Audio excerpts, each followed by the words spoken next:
Xbox On. Welcome to Xbox On, a podcast with one host about one console, Xbox. I am said host Jesse DeRosa, and on today's episode, we'll be talking about the latest Xbox news for the week of March 30th, 2023, including E3 seems to be officially dead, something is going on over at Xbox-owned developer Playground Games, cheap Game Pass seems to be coming to an end, and more. It's episode 200, baby.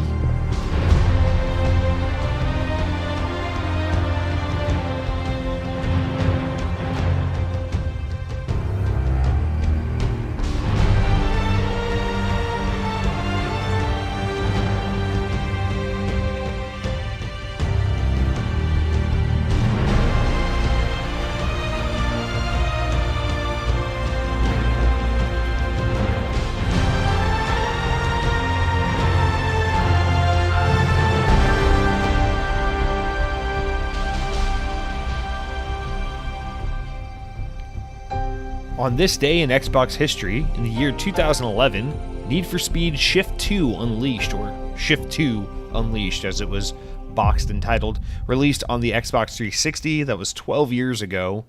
I never played that one. If I'm not mistaken, Shift was the series that was a little more like sim racer focused. It tried to be a little bit more like maybe like a Forza Motorsport as opposed to like a Forza Horizon kind of thing. I don't know. I like Need for Speed a lot, but it's a series I've always kind of cherry-picked. I've play one, go a couple years, maybe play another one here or there. I actually keep meaning to play Unbound. I have it downloaded on my Series S, and I still haven't booted it up yet. But I really loved the game that came the year after Shift 2, which was Need for Speed Most Wanted. I played the hell out of that game. I thought that was a damn fine Need for Speed.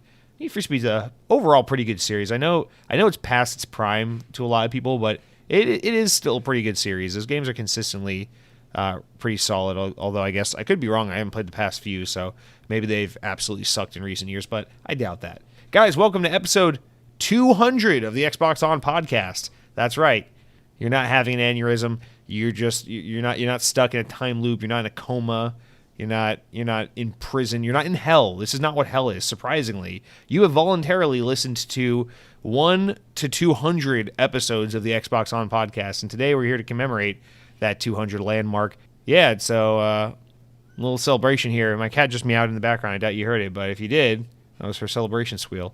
But yeah, so to celebrate, let me just lay it out for you. Today's episode is going to be just like any other episode of the podcast. I don't know if I'm lazy, uninspired, a mixture of both, or I don't want to be too self-congratulatory perhaps, but it's just going to be a regular episode of Xbox On. However, we are going to celebrate in one occasion, in one way. At the end of the show, we're just going to have a fuck ton of comments. We got a decent amount of comments. A lot of you guys were super nice and wrote in with happy 200 kind of comments and a lot of good questions and things like that. So I'm just going to read everything and anything that got written in this week because why not, dude? I always say, the thing that makes this show special is the kind of just random guy talking with the audience. Just a bunch of people that love Xbox talking about Xbox. You don't need any kind of qualification to have your voice heard on the show, and I love that. So we're going to celebrate the thing that makes this show worth doing, and the thing that makes me, the thing I think is the best part of the show, which is just all the commentary and write-ins and personality that comes from the audience. So we'll do a bunch of that at the end of the show. Otherwise, it'll be a normal situation. We'll talk about some Activision Blizzard stuff. We'll talk about probably some layoffs, probably some sexual harassment. Typical video game stuff. But yeah, I did want to start out. I got to eke one out. Okay, we got 17 write-ins. Just let me start out with these two quick ones, just kind of talking about the subject matter of episode 200 of Xbox On. It's been nearly 4 years. I think June will be 4 years. It's crazy to think about, but yeah, unless I die in the middle of this recording and don't make it out, we should be 200 weeks consecutive of Xbox On. So knock on wood there. Tech Daddy K wrote in and says, happy 200. 200 stories on Activision Blizzard, 200 Taco Bell recommendations, 200 high praises for Call of Duty, 2,000 uses of the F word, 200 Halo Infinite complaints, 200 fans maybe, 200 Mountain Dew flavors, 200 misguided corporations are evil comments, 200 bitchin' outros, 200 wrong takes on ketchup, 20 funny jokes maybe, 200% better than any other Xbox podcast. Here's to another 200 years on Xbox On. I love this, Tech Daddy. This is I thought this is the best comment that, in some ways says absolutely nothing, but in some ways I think sums up everything the show is and ever has been, and I love it. So I appreciate you, Tech Daddy, for always listening, your comments, you hang out with us in the streams, and holding me accountable. Sometimes, tell me what I need to hear, not what I want to hear. 20 funny jokes? Now you're just flattering. That's not going to get you nowhere, baby. All right. And Sam Torres also wrote in a little quick one I guess I was going to eke out here. I didn't realize I had this one posted up here. Maybe I should review my notes before I hit record. But anyway, Sam says, OMG 200. Like laps in NASCAR, which I don't endorse even though I live here in Florida. Congrats on being the best podcast host for Xbox fans that Xbox fans have ever known. Ladies and gentlemen, Jesse DeRosa for the motherfucking win. Or did you say "fackin' win"? Oh, good. That way you get through the YouTube algorithm. Now sell out and go do a Dreamcast podcast, and also references gin and juice box combos and Golden Corral. Xbox on 200 flawless victory. Thank you, Sam Torres. I wouldn't say best X. I'll be quite honest. I still think Ryan McCaffrey is the voice of the Xbox. Is the best voice as far as Xbox commentary and all that goes. Even though I think his podcast, the IGN Xbox podcast, has had some highs and lows. I think my money's still on Ryan McCaffrey. I still think anything he's doing is probably worth a listen. So, but I do appreciate the kindness nevertheless. And I am absolutely going to sell out, you guys. I just pre-ordered. I pre-ordered something that's been out for 2.5 years. The PlayStation 5. Yes, it's coming in the mail. I'm going to go become a PlayStation sellout. Fuck Xbox. I mean, where are the games? Am I right? Game Pass is full of cheap games that nobody wants anyway. That's why they're on Game Pass. I mean, God of War, am I fucking kidding? Let's not talk about The Last of Us Part 2 because, whatever, we brush that one aside. But, oh my God, God of War is such a cool game. Dope-ass victory. Definitely looking forward to all the games we paid for exclusivity. Let's go Team Blue. How about you? But no, all joking aside, thank you so much for the write-ins, guys. I appreciate the kind words. And, hey, all the fart smelling aside, what do you say we jump into the regular show as we normally would? Starting off with the notable game releases of the week. This week we got a couple things I want to point out here. First one being, speaking of PlayStation, MLB The Show 23 comes to Xbox. It's a day one Game Pass title, as it has been for the past 3 years in a row now. This game is a staple on Game Pass. Love to see this deal. We've talked about this ad nauseum over the years as we've watched this story develop. Clearly, there was some kind of deal with MLB and Microsoft worked out to where they not only ended up strong-arming Sony into putting their own internally developed baseball game, premier baseball game, on Xbox, but also managed to work out a deal where they get the game in Game Pass. So clearly, that's a lot of MLB Microsoft handshaking behind closed doors and doesn't have much to do with Sony and Microsoft playing nice, but nonetheless, it's worked out in our favor because, to Sony's credit, MLB The Show has been, without a doubt, the best baseball game forever. And to have it on Xbox is really all you can ask for. If you're a baseball fan, you're looking for a good game on Xbox, I don't even know that you really want a game like MLB The Show. You want MLB The Show. So this is great as always. So that is a day one Game Pass game. It is out. As of the time you're listening to this, it's already out. The next title here is, actually, the next two are also out as of the time we're recording, which is Sifu, which came out on Tuesday. Optimized for Series X and S, smart delivery title. Now, this game made huge waves last year when it released on PS5 and PC, and then I think it came to Switch at some point, if I'm not mistaken, but it's finally now making its way to Xbox.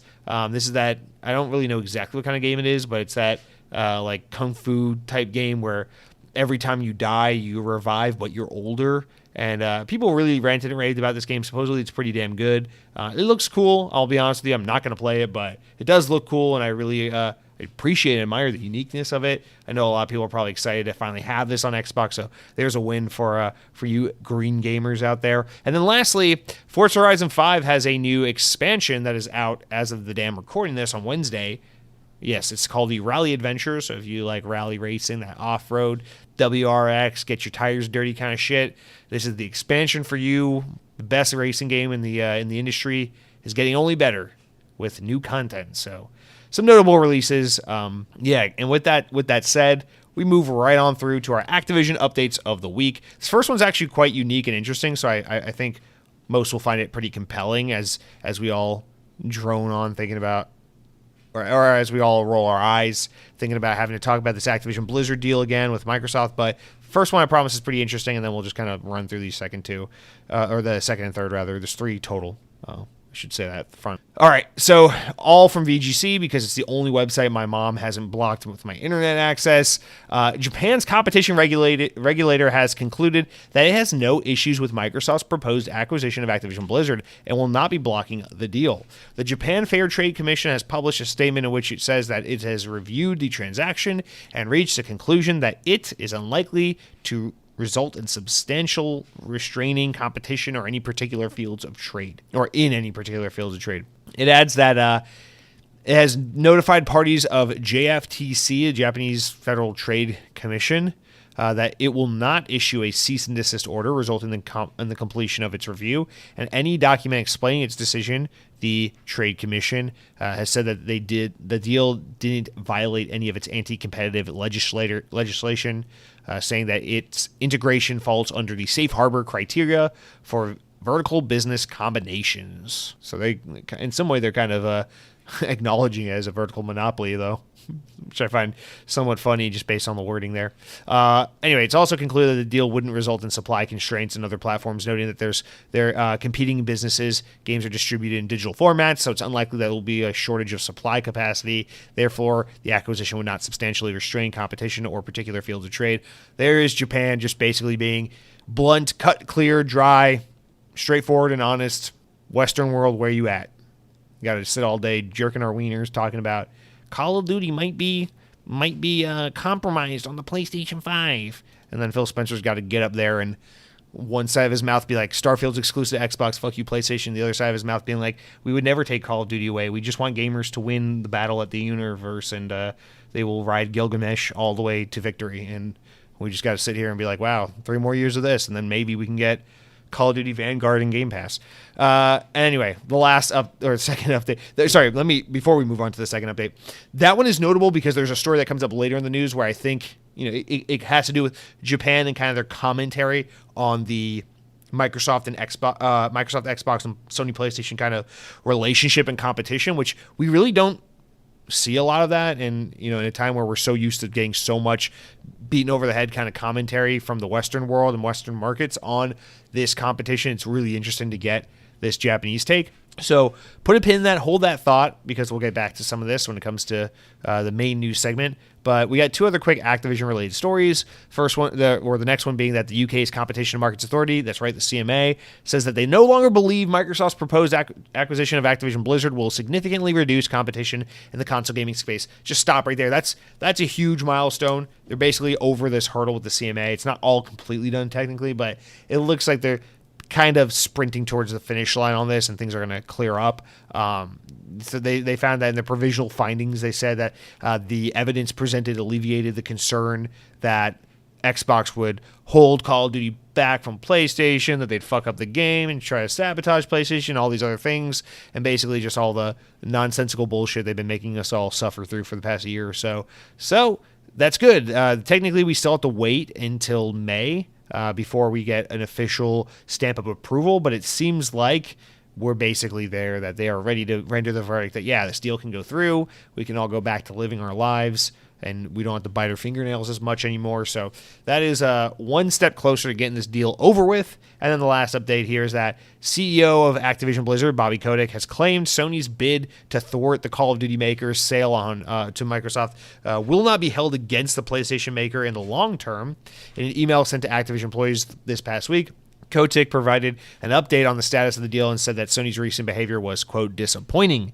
Quote, we all know our passionate players would be the first to hold Microsoft accountable for keeping their promises of content and quality parity.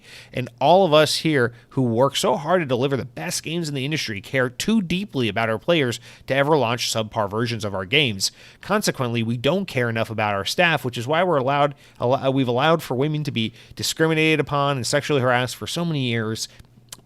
And I continue to support our developers and our employees in doing it for many more years to come. Bring on the money. I mean, that last part, you can't make that stuff up. That's just what Bobby said, man. I mean, fucking, it's VGC, man. You can click on the link.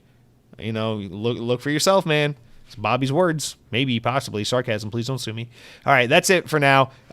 Basically, all that quote really says is there's too much money to be made with Sony, so we would never let some courtroom debate get in the way of money, essentially. But there you go. There are your Activision updates of the week. Let's quickly move on from that because episode 200 is just way too special to be wasting it on a raggedy old Bobby Kotick. What do you say about that? Corrections?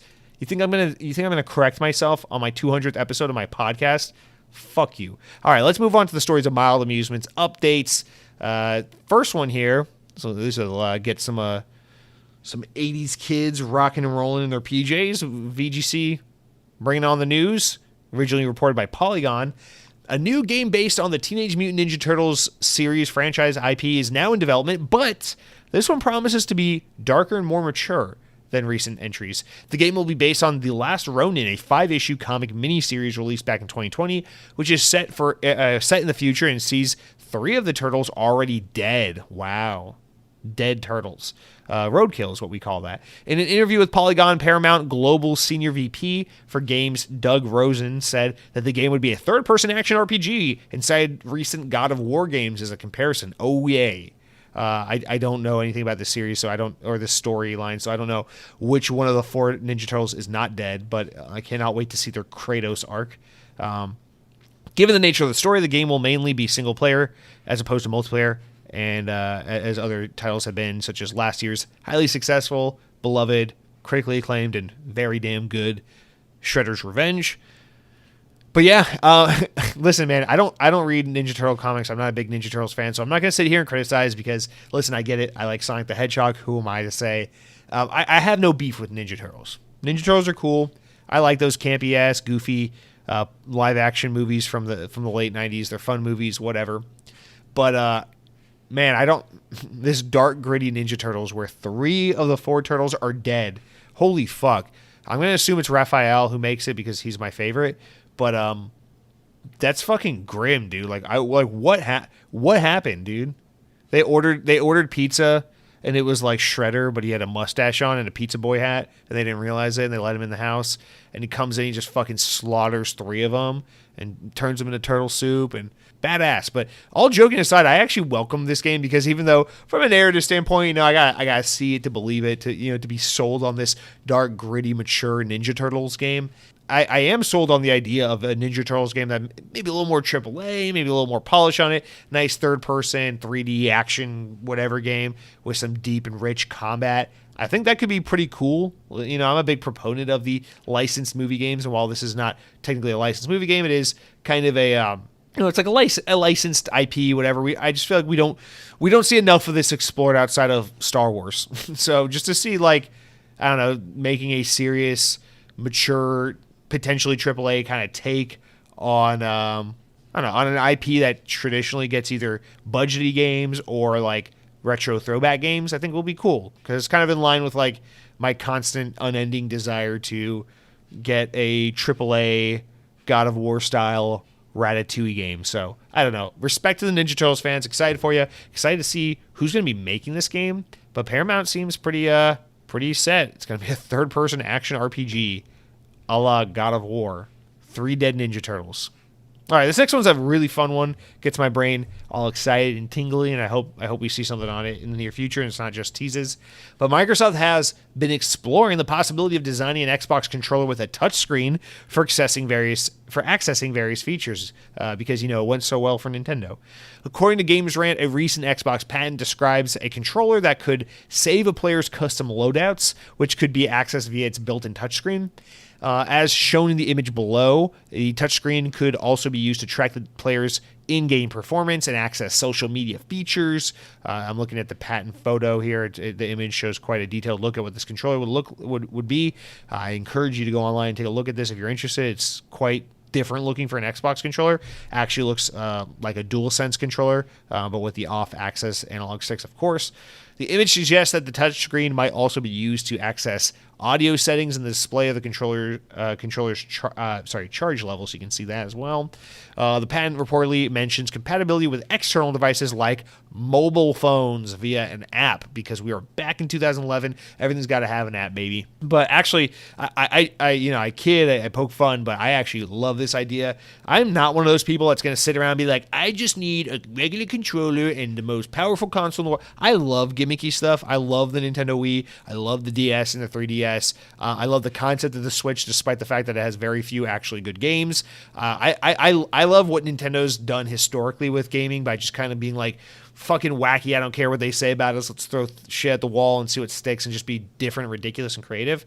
So I admire that. I appreciate that as someone who loves Microsoft Surface and wants my computer to have a kickstand and my phone to be able to be dual screen and bendy and foldable and all this shit. I'm all for crazy, stupid, unnecessary, gimmicky things that don't necessarily revolutionize things that already exist, but rather just give us an excuse to buy a new version of something. So I really genuinely do love this idea. And my assumption, based on this patent rendering that shows no doubt these really premium grips on the side, what we're looking at is a mock-up, some form of an something that came out of an R&D session for what could be an Elite Series 3 controller, if I had to guess. So listen, we know all the way back at the beginning of the Xbox Series X generation, Phil Spencer was quite candid about the PS5 and the DualSense and was like, yo, that haptic feedback, that crazy haptics that exist in the PS5, the resistant triggers and all that shit, stuff's cool.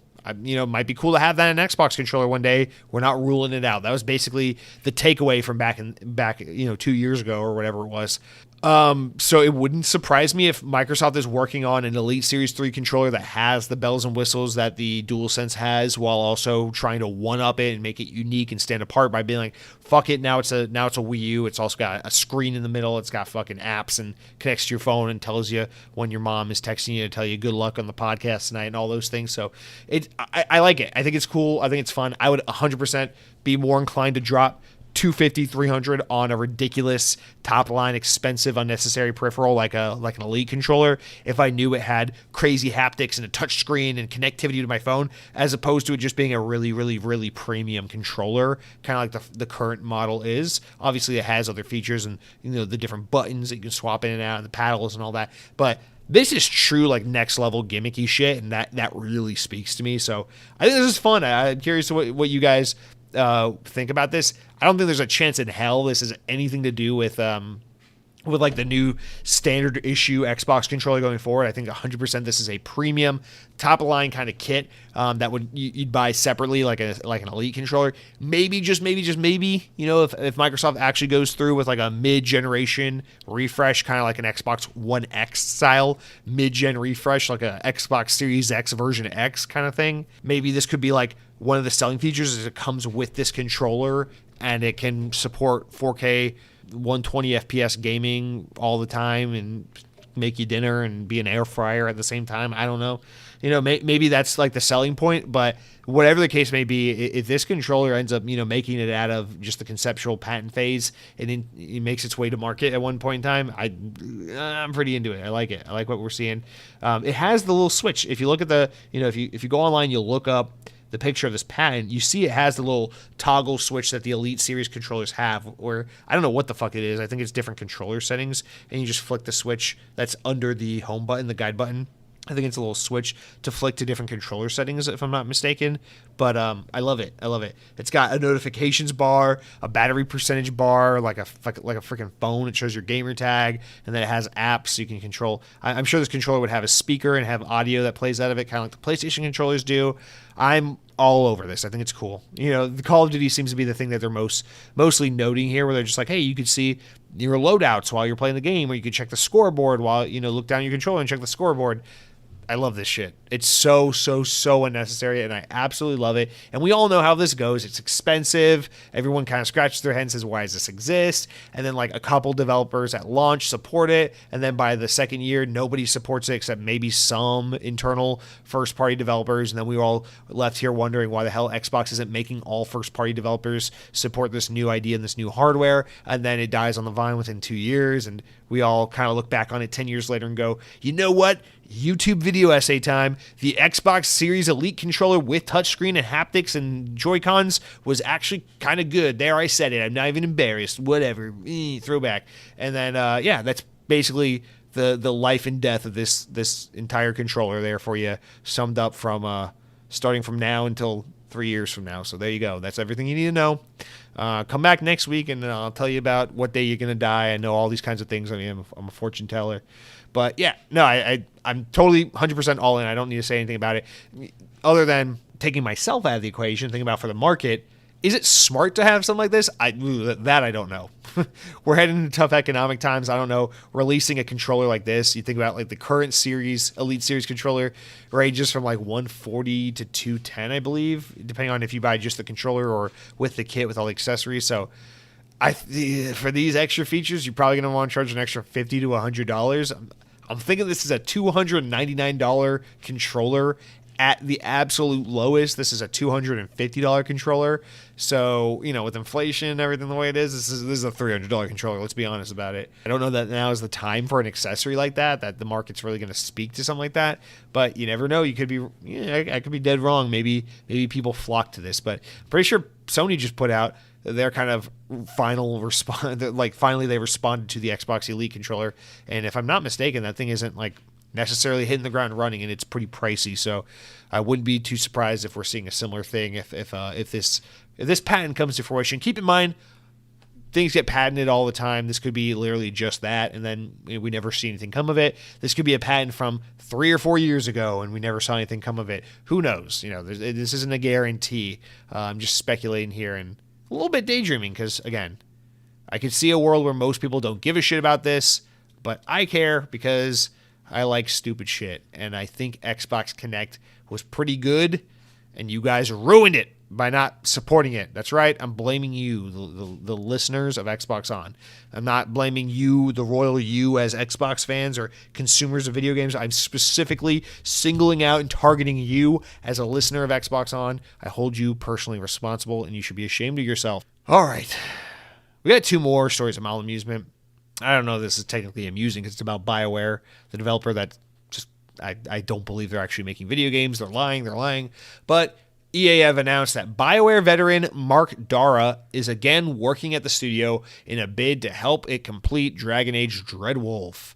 Dara, who is now serving as a consultant on the game, retired from BioWare in February of 2021 after almost a quarter of a century at the studio.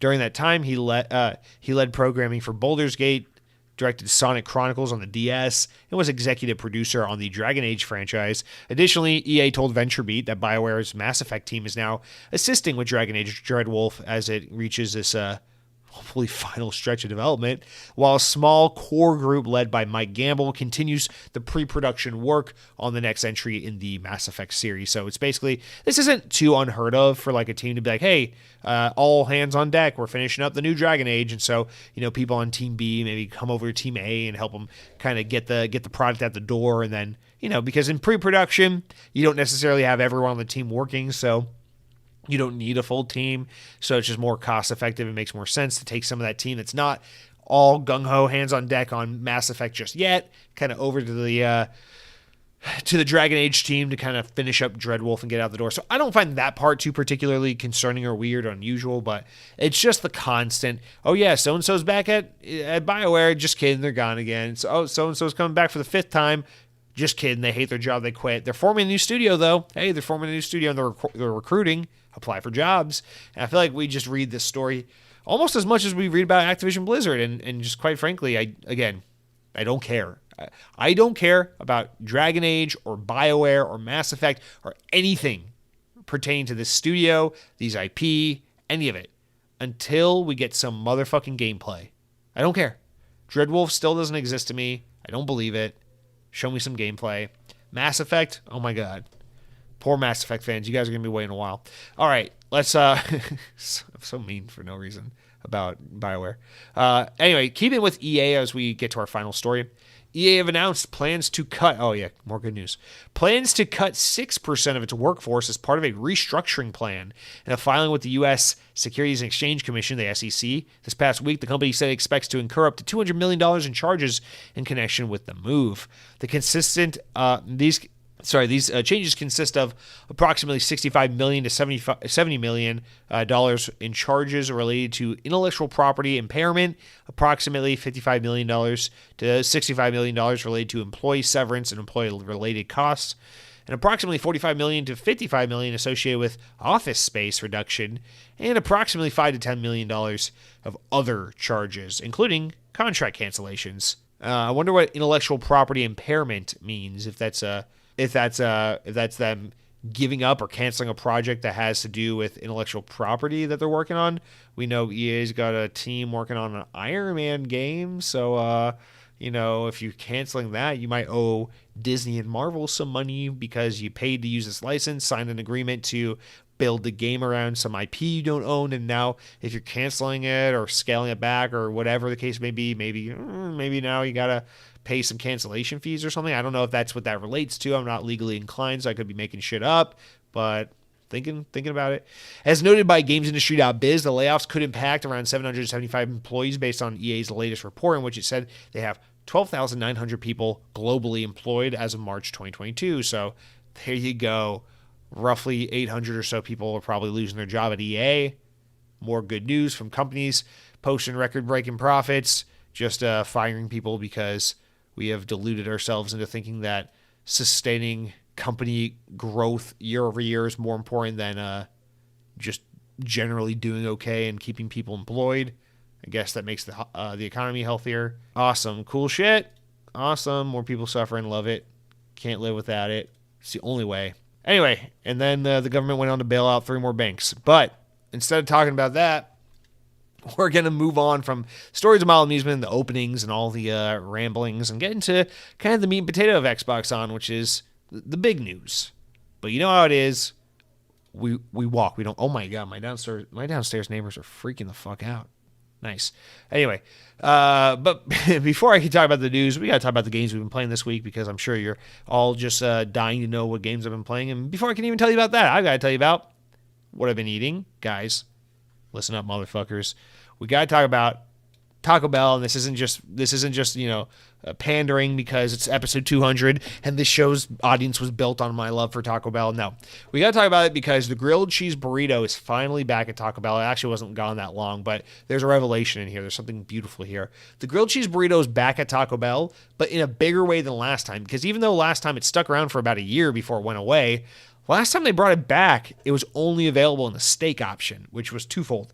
Steak is the worst meat at Taco Bell, and it made the burrito way more expensive than it usually was. So even though the grilled cheese burrito with steak was still damn good and it was still worth your time and money, it wasn't as good as the original rendition, because the original rendition was beef instead of steak, and it was like $4 or $5 instead of like $7 or $8. So good news is grilled cheese burrito is back. Not only that, but it's back with the option of steak or beef. Now you can get the beef option again. The burrito, I think, was like $4.80 at my local Taco Bell. I had to like check twice. I thought I was like freaking time traveling back to 2018, because I don't even remember it being this affordable. I really don't. So I had to celebrate. I've been trying to avoid fast food, as you know, lately, but I had to celebrate this momentous occasion.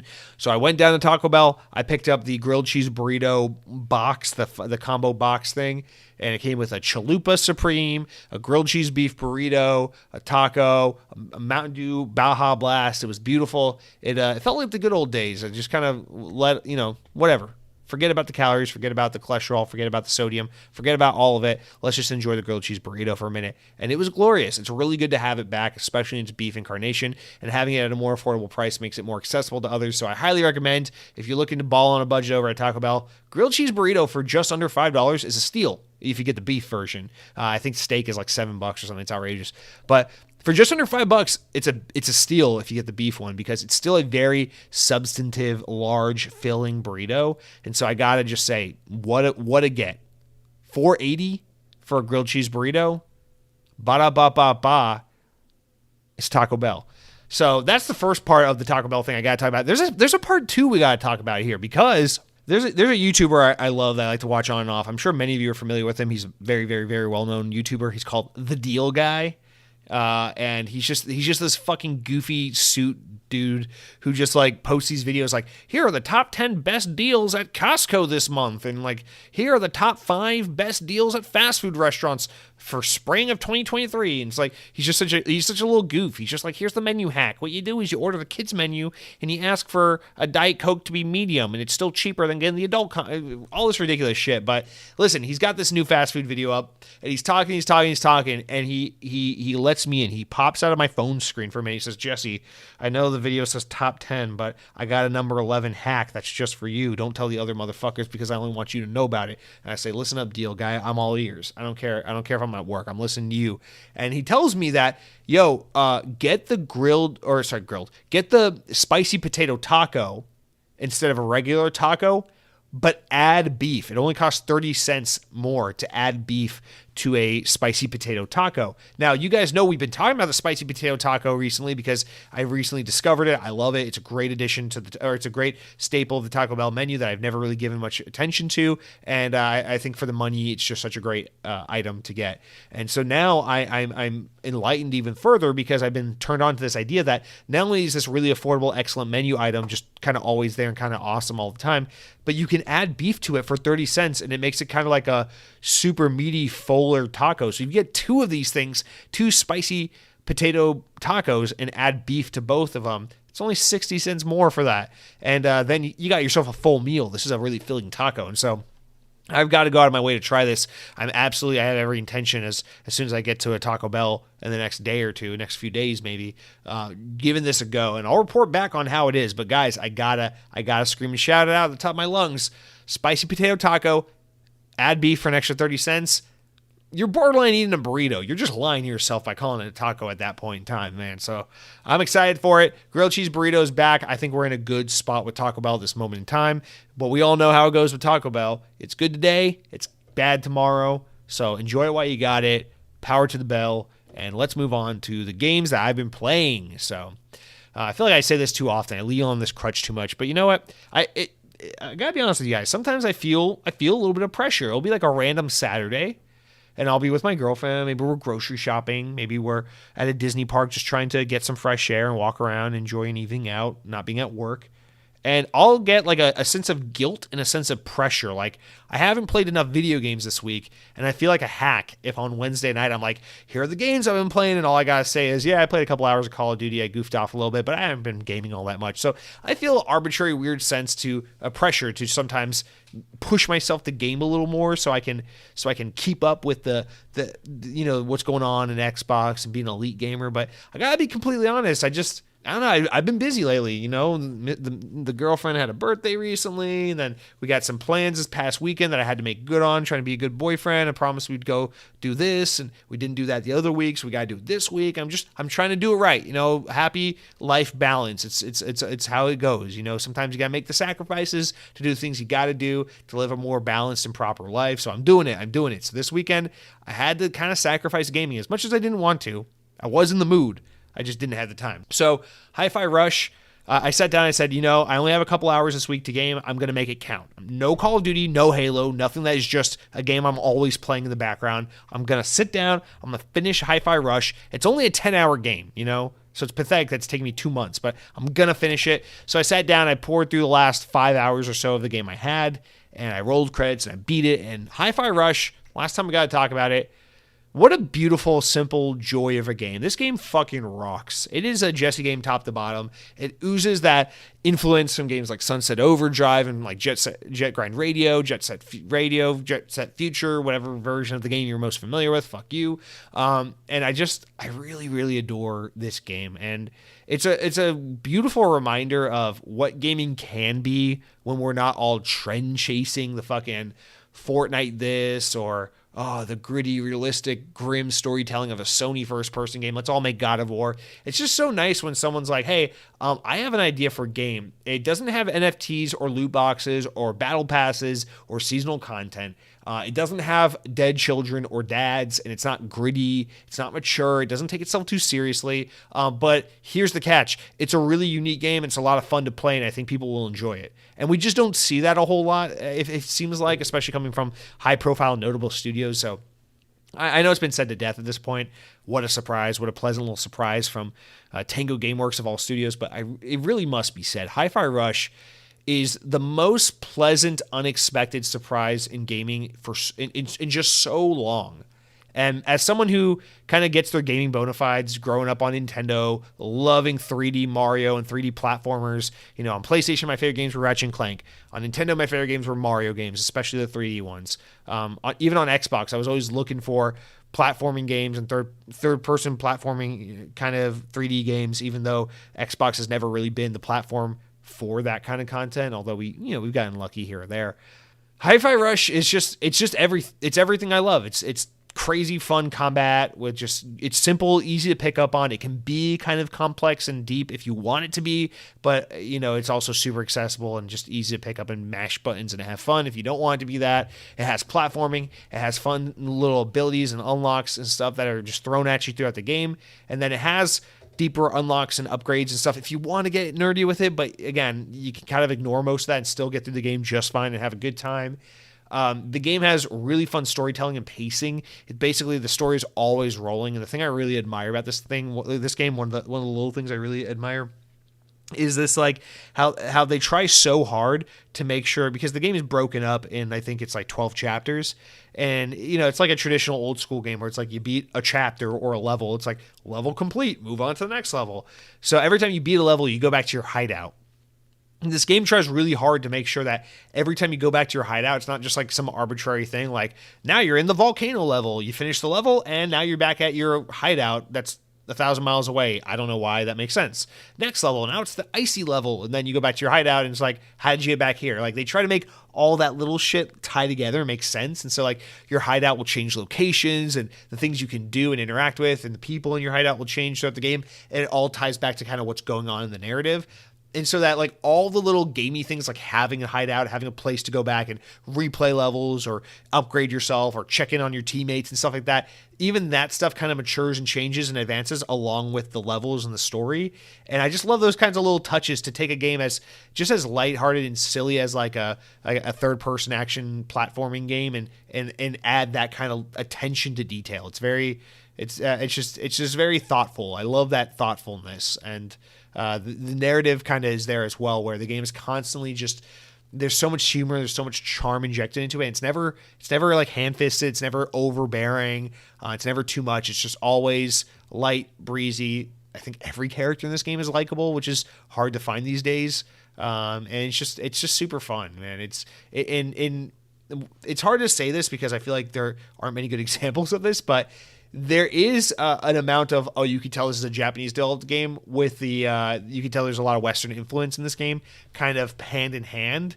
And man, this game just does it well. It's never weird and melodramatic and kind of cringy like a lot of anime shit is, but it's also never too serious and too Marvel cool too cool for school, a lot of Western media is as well. It kind of is just again, it's light, it's breezy, it's self-aware, it's fun, but not to a tired, overdone state, and also not to a cringy, out of touch state. It's just the game's it knows what it is. It does what it does very, very well. I love how the rhythm-based stuff is there, and it's cool. It makes the game feel more powerful when you're doing the quick time events and the various kind of combat to the rhythm thing. But it's not so hand-fisted and forced onto you to where it's if you don't like rhythm games, you're not going to like this game. I think it's still insanely approachable. This game somehow manages to be a jack of all trades and a master of the traits that it's a jack off of, but it's weird because it's a lot of things, and it's pretty damn good at most of what it is. There are moments I don't love in this game. There are little gripes I have here and there. I think sometimes some of the timing with some of the quick time events, it feels a little just messed up, or it's a little unforgiving. And I don't know, maybe I'm just really bad at keeping sync. I got no rhythm or something. That's very possible. But for the most part, I feel the game, it just feels refined. It feels good outside of those few instances. The dialogue's cool. The story's fun as hell. The characters are fun as hell. The level design's fun. The platforming's fun. The combat's fun. I just had a really great time with this game. I really enjoyed it. And man, what a great get for Xbox. Obviously, this game was probably started in development in some form or fashion around the time that Bethesda was acquired by Xbox, maybe even a little bit before that. So it's not really a greenlit Xbox game, although it is a game that's probably been 90%, if not more, developed under the ownership of Xbox. So it kind of comes out being such a great get for Xbox, and also a really, really promising, little idea, a little tease of things to come if Xbox continues to push for this kind of stuff. Like, hey, we need small B teams within these bigger studios working on little side projects and things like Hi-Fi Rushes. Sure, maybe sometimes you get a what was that? Bleeding Edge. Yeah, maybe sometimes you get like a Bleeding Edge or something that's not that hot, but sometimes you get Hi-Fi Rush. And it's awesome. And I don't know, man. I just think about like how this game's done quite well for itself by being like a shadow dropped Game Pass game, and this game also evokes a lot of what I loved about Sunset Overdrive. It's just such a fucking like punk rock awesome game. It feels so good to play the game to the music. The energy is so high and so infectious. It's such a fucking fun game, dude. It's really, really cool. And I just wonder, like, what if a game like Sunset Overdrive came out in the era of Game Pass? What if that was a game that came out like 2018, 2019 or something like that instead of 2014, well before Game Pass existed? I wonder if that game would have done much, much better, and just, I don't know, it makes me sad. Happy for Hi-Fi Rush because I think it really benefits from the way they dropped it and the service it came into and got to take advantage of, but at the same time, man, I hope we see more stuff like this. Whether it's a Hi-Fi Rush 2 or just more just fun games like this. You know, not everything needs to be put a gun in my hand, I'm going to avenge her goddamn death. You know, sometimes we can just have fun and have the dude with the robotic arm and the robot cat and the iPod installed in his chest jumping and running and swinging around the world, hacking, slashing his guitar sword at enemy robots because it's fucking cool and it's fun. So shout out to Hi-Fi Rush. The game freaking rocks. Now I will be moving on to other things. I'm very conflicted with where I should go next. I know a lot of people are talking about Resident Evil 4, and we'll get to that later on in the show, but yeah, we'll see. All right, guys, so that's it for what I've been playing this past week. Let's take a quick break here before we jump into the news. Alrighty, guys, let's jump into the news, starting off with some bleak news for E3, unfortunately. A little bit of negative news here on the 200th episode of the podcast, but I promise we get some... We'll be positive. I promise we'll end positive at least. Comments. We can control the positivity. The news is what it is. All right. We got two stories pertaining to this, trying to merge them all into one. But from VGC, Ubisoft is officially no longer attending this year's physical E3 event, VGC understands. Last month, the Assassin's Creed publisher became the first major company to publicly commit to attend the revamped E3, which is due to take place in June of a traditional venue at the LA Convention Center. However, in a statement issued to VGC, the company said it's now decided to, quote, move in a different direction and will instead be holding its own Ubisoft Forward live event on June 12th in LA, which is, just like Microsoft and everyone else, an event that's not at E3 or part of E3, but during the week of E3, but so kind of riding on the hype of E3. They said, quote, E3 has fostered unforgettable moments across the games industry throughout the years. A spokesperson said to VGC, continuing with, while we initially intended to have an official E3 presence, we've made the subsequent decision to move in a different direction. We'll be holding Ubisoft Forward event on June 12th in LA. We look forward to sharing more details very soon. E3 organizers ReedPop did not immediately respond for comment. However, E3 2023, the flagship industry event, the first physical show in 4 years, is due for a run from Tuesday, June 13th, and has been taken over from the Entertainment Software Association by ReedPop, the media event company behind PAX, EGX, and Star Wars Celebration. Under the revamped format, the first 2 days of the event, the 13th and 14th of June, will be reserved exclusively for business, while the remaining days will include consumer visitors. A change I think is quite good. However, Ubisoft's decision to step away from E3 2023 means that with 3 months to go, no major company being announced as an official attendee, the fact that the company had previously committed to attending also raises serious doubt and question about the lineup for the revamped show in general. Shortly after Ubisoft's announcement, Sega and Tencent, who also announced that they also don't plan to participate in any official capacity, although they did not announce it together. They just both announced it, and this news article addresses both. Quote, after careful consideration, we've decided not to participate in E323 as an exhibitor, Sonic publisher Sega told IGN. We look forward to sharing more information and announcements on unannounced projects in the near future.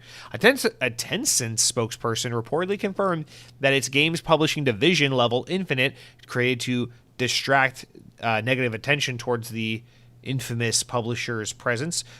They will not be attending E3 this year. Okay. No Sony, no Nintendo, no Xbox, no Ubisoft, no Sega. Fuck you, Tencent. That's a lot. That's a lot, baby. And to clarify, they're specifically saying we're not even going to be at the show floor. We're not even going to be there with booths and demos and all this stuff to show off our games. We're just straight up not paying the money to be there as a part of this event. Here's the thing, man. We talk a lot about like the Sonys and the Nintendos and the Xboxes of the world and their presence at E3 because there's so much extra emphasis placed on those players because they do the big press conferences and they're kind of the massive pillars of the industry and all that. And while, yeah, it's true that Ubisoft also generally has a press conference, they're pretty habitual and religious about it. It's less necessary for them to do it. It's just a thing they do. And people would be less concerned and less doubtful of the event as a whole if a company like Ubisoft were to bow out. But the thing is, for Ubisoft to be like, hey, we're not going to have our official live event at E3, we're just going to do our own thing during that week, people could be like, okay, that's cool, that's fine, it's understandable.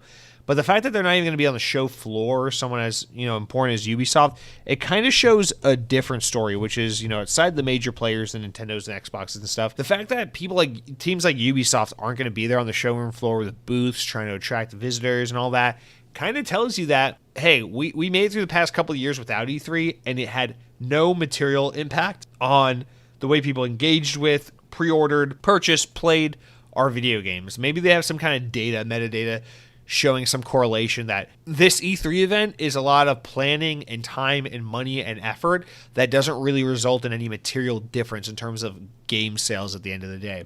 And it's just not worth their time and attention to do it, especially in a world where there are a million events like E3 happening all the time. Even though E3 is a big one, there's just a ton of these events happening all over the place. And everyone can have their own virtual event whenever they want, and players don't necessarily need hands-on demos and press coverage from this person or that person. It's so much easier for these teams to just fly out the biggest YouTube influencer or IGN or someone like that for the week and be like, play this game, or I have a preview, boom.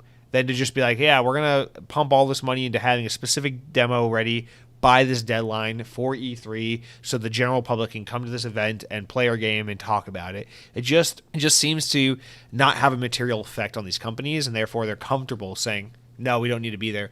Now, the other correlation here maybe that you could say, especially between a company like Sega or Ubisoft, is that both these publishers don't have any big lineup really planned this year anyway, and so maybe it's just that the time and the money isn't worth it, considering that they don't have much to show and play.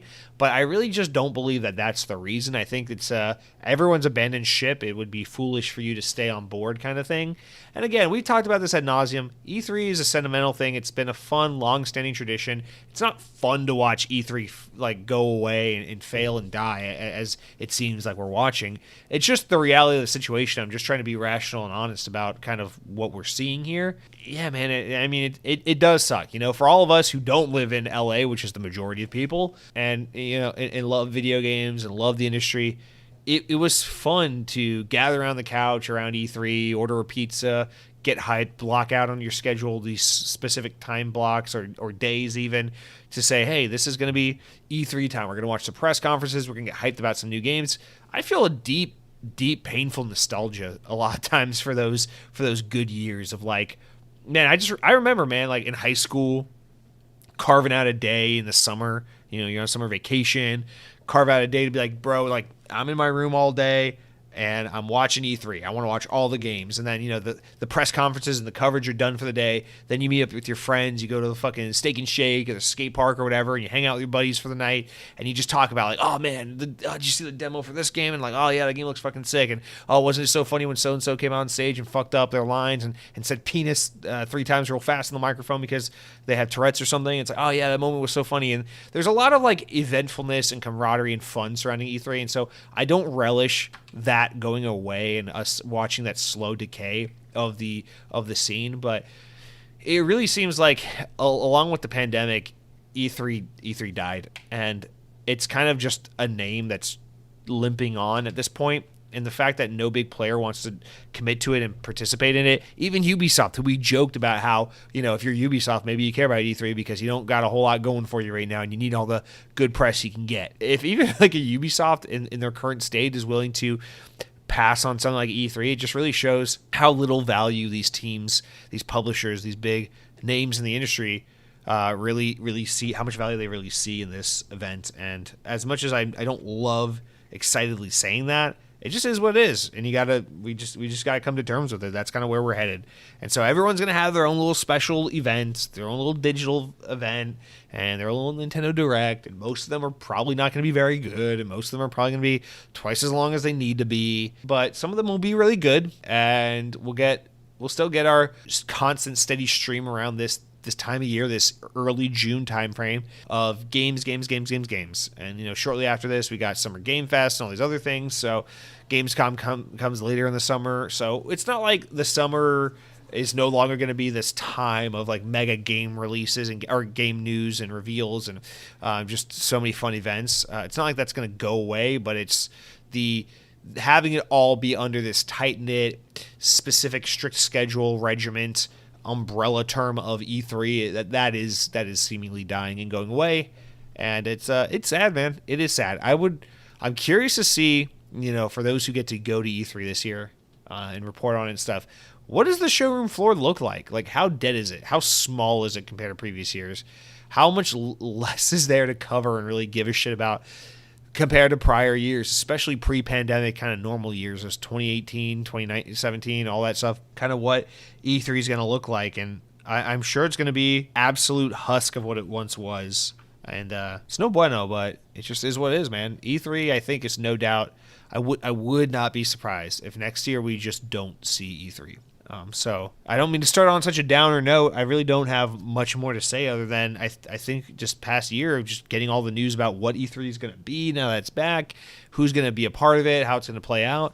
I think we've just been watching this slow march to death. And hey, maybe we're wrong. Maybe they're able to have a killer show with what they do get, with the names they do get to sign on, and they end up attracting a lot of people who are like, you know what, maybe we need to be back at E3 next year. Maybe this is something we got to do. I wouldn't be totally surprised if we get an E3 2024, but if between these 2 years they don't pull some miracle off, I don't think we're going to see E3 come back. By 2025 at the absolute latest, I don't know. My money is not on E3 survival, although I do hope it does, because I would love to see those days come back where, Microsoft has a press conference in the morning and we're like, oh, fucking hell, yeah, this looks awesome. And then PlayStation has a press conference in the evening and they're like, $399. And then we're just like, oh, fucking brain melting. Xbox is so dumb. I got to buy a PS7. It's like, I do miss those kinds of mind melting, just those moments. And you don't get that by having a bunch of disparate,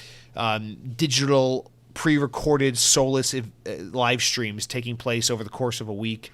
You get it rather from these in-person, industry attended and live streamed and kind of off the, and I don't want to say off the cuff because these press conferences are heavily, rehearsed and everything, but these kinds of live in person and kind of human moments that we would get from these live streams, from these press conferences that we get at E3, and then the ability for people to like be in these rooms and to feel and see that audience feedback and reaction, and then immediately afterwards people get let loose on the showroom floor and get to go play these games for themselves and cover them, and we get all these extra juicy details, and it's just, I don't know, that's a part of gaming fabric that I think is going to be lost without E3, because even though there are some other notable events, Gamescom like, nothing's really E3. E3 was kind of a beast unto its own, even as other competitors and events did kind of start to take some of the limelight. But anyway, let's move on from that. Let's talk about Playground Games. What the hell is going on with Playground Games, I gotta say. So this kind of unsuspecting story that we would normally put in like the mild amusing kind of section of the podcast came up this week. But I wanted to use it as a launching off point to talk about something bigger that seems to be happening here. And so let's just start, let's just read at the top. Playground Games co-founder Gavin Rayburn has launched a new AAA game studio. UK studio Lighthouse Games will be based in Leamington Spa. I'm not familiar with this area, but Leamington Spa, the same town where Playground Games is currently located. Okay, I should probably know that. The team is currently working on a yet-to-be-announced AAA game featuring a brand-new IP. Rayburn co-founded Playground Games with Trevor Williams and Ralph Fulton back in 2010. The studio went on to develop 5 games in the Forza Horizon series, the first of which was directed by Rayburn. He left Playground in 2022, with Williams taking over his studio role. In the statement, Rayburn said, "I'm delighted that 30 former colleagues of the industry heavyweights have chosen to join me at Lighthouse. With Horizon, Playground and I created one of the most successful Xbox franchises. We delivered significant commercial success year after year to massive critical acclaim following the success of my time at Codemasters, leading Dirt, Grid, and F1. The DNA is now in Lighthouse, and with it, we intend to build something truly special, blah, blah, blah. Lighthouse Games is a second AAA studio to be put together by former Playground staff this year alone. In January, it was announced that some key talent behind the Forza Horizon series left Playground to form a new AAA development team called Maverick. Also based in Leamington Spa, Maverick's founding team is led by former Forza Horizon creative director Mike Brown, who's serving its creative director and studio head going forward." All right, and then I wrote this little excerpt just to kind of play off this and launch off from this moderately amusing story into something that I think is a greater narrative kind of being woven before our eyes. I think what makes this story compelling, however, I wrote, is that the position now leaves What makes this story most compelling, however, is the position this now leaves Xbox-owned developer Playground Games. With so many core talent leaving the studio, no word on an upcoming sequel to Forza Horizon 5 on the, pardon the pun, horizon, and a long-awaited Fable reboot in seeming development hell, it appears something is not right at what is no doubt one of Microsoft's top 3 premier developers. All right, so we got to talk about this, guys, because that kind of what I wrote there.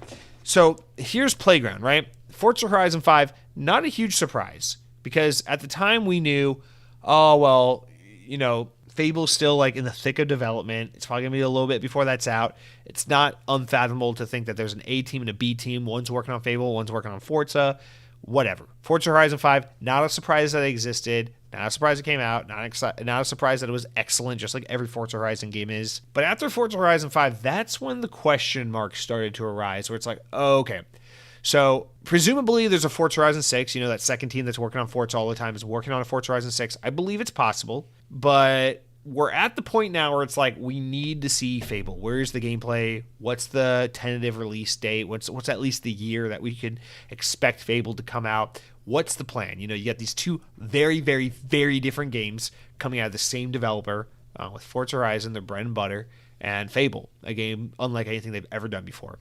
And then we get these reports that Fable's in some kind of development hell. There's some kind of soft rebooting happening within the studio. Things aren't going right. We get some additional reporting that, hey, those reports are wrong. Fable's coming along nicely. Things are okay, but now it's just not the time, blah, blah, blah.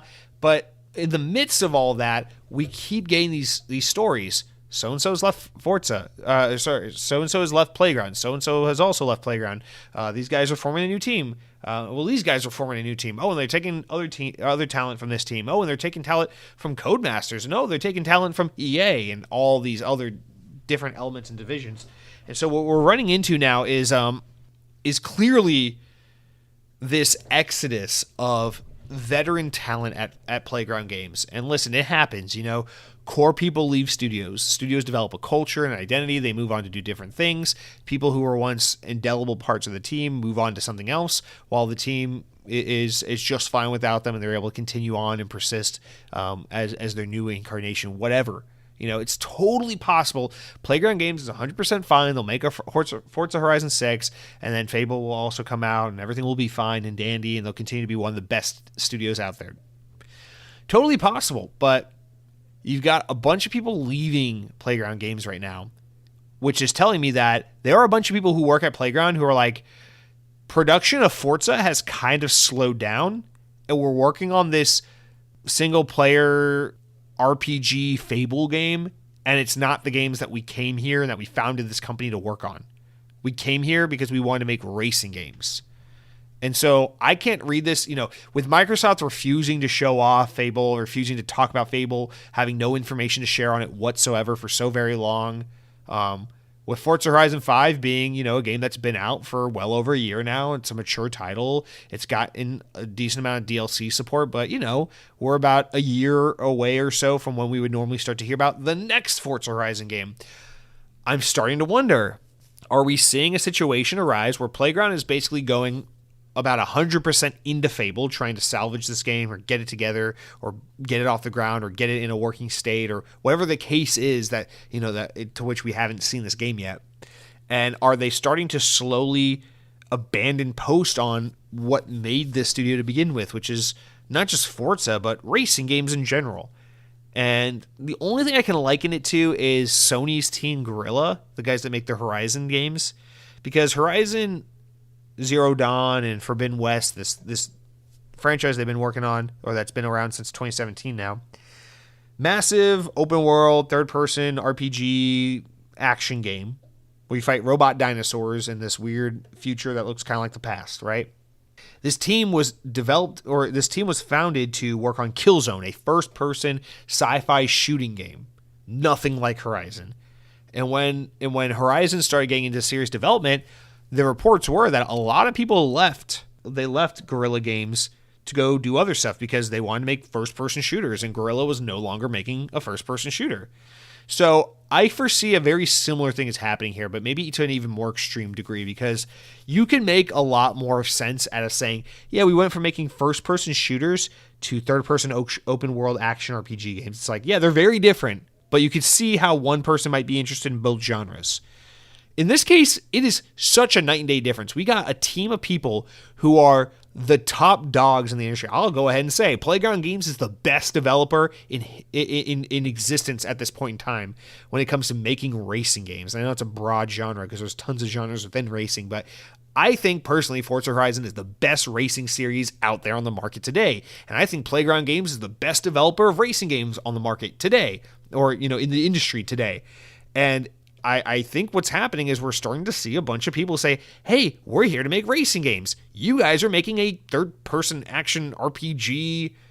What is this? This isn't racing. And I worry that in doing so, yeah, maybe Fable's great. I hope Fable's great, dude. I'm excited for Fable. I'm anxious to see what it looks like. I really hope they don't fuck it up. I really hope they're given all the proper guidance and tools and everything to make it to make the game right, to do it right, to not put us in a situation that 343 was put in or that the Initiative seems to have been put in. Like, let's do this right. I'm excited for Fable, but I'm worried that what they're sacrificing to make this game is the identity and the soul and the amazing team and foundation and culture that they built with the original Playground Games staff and with Forza Horizon.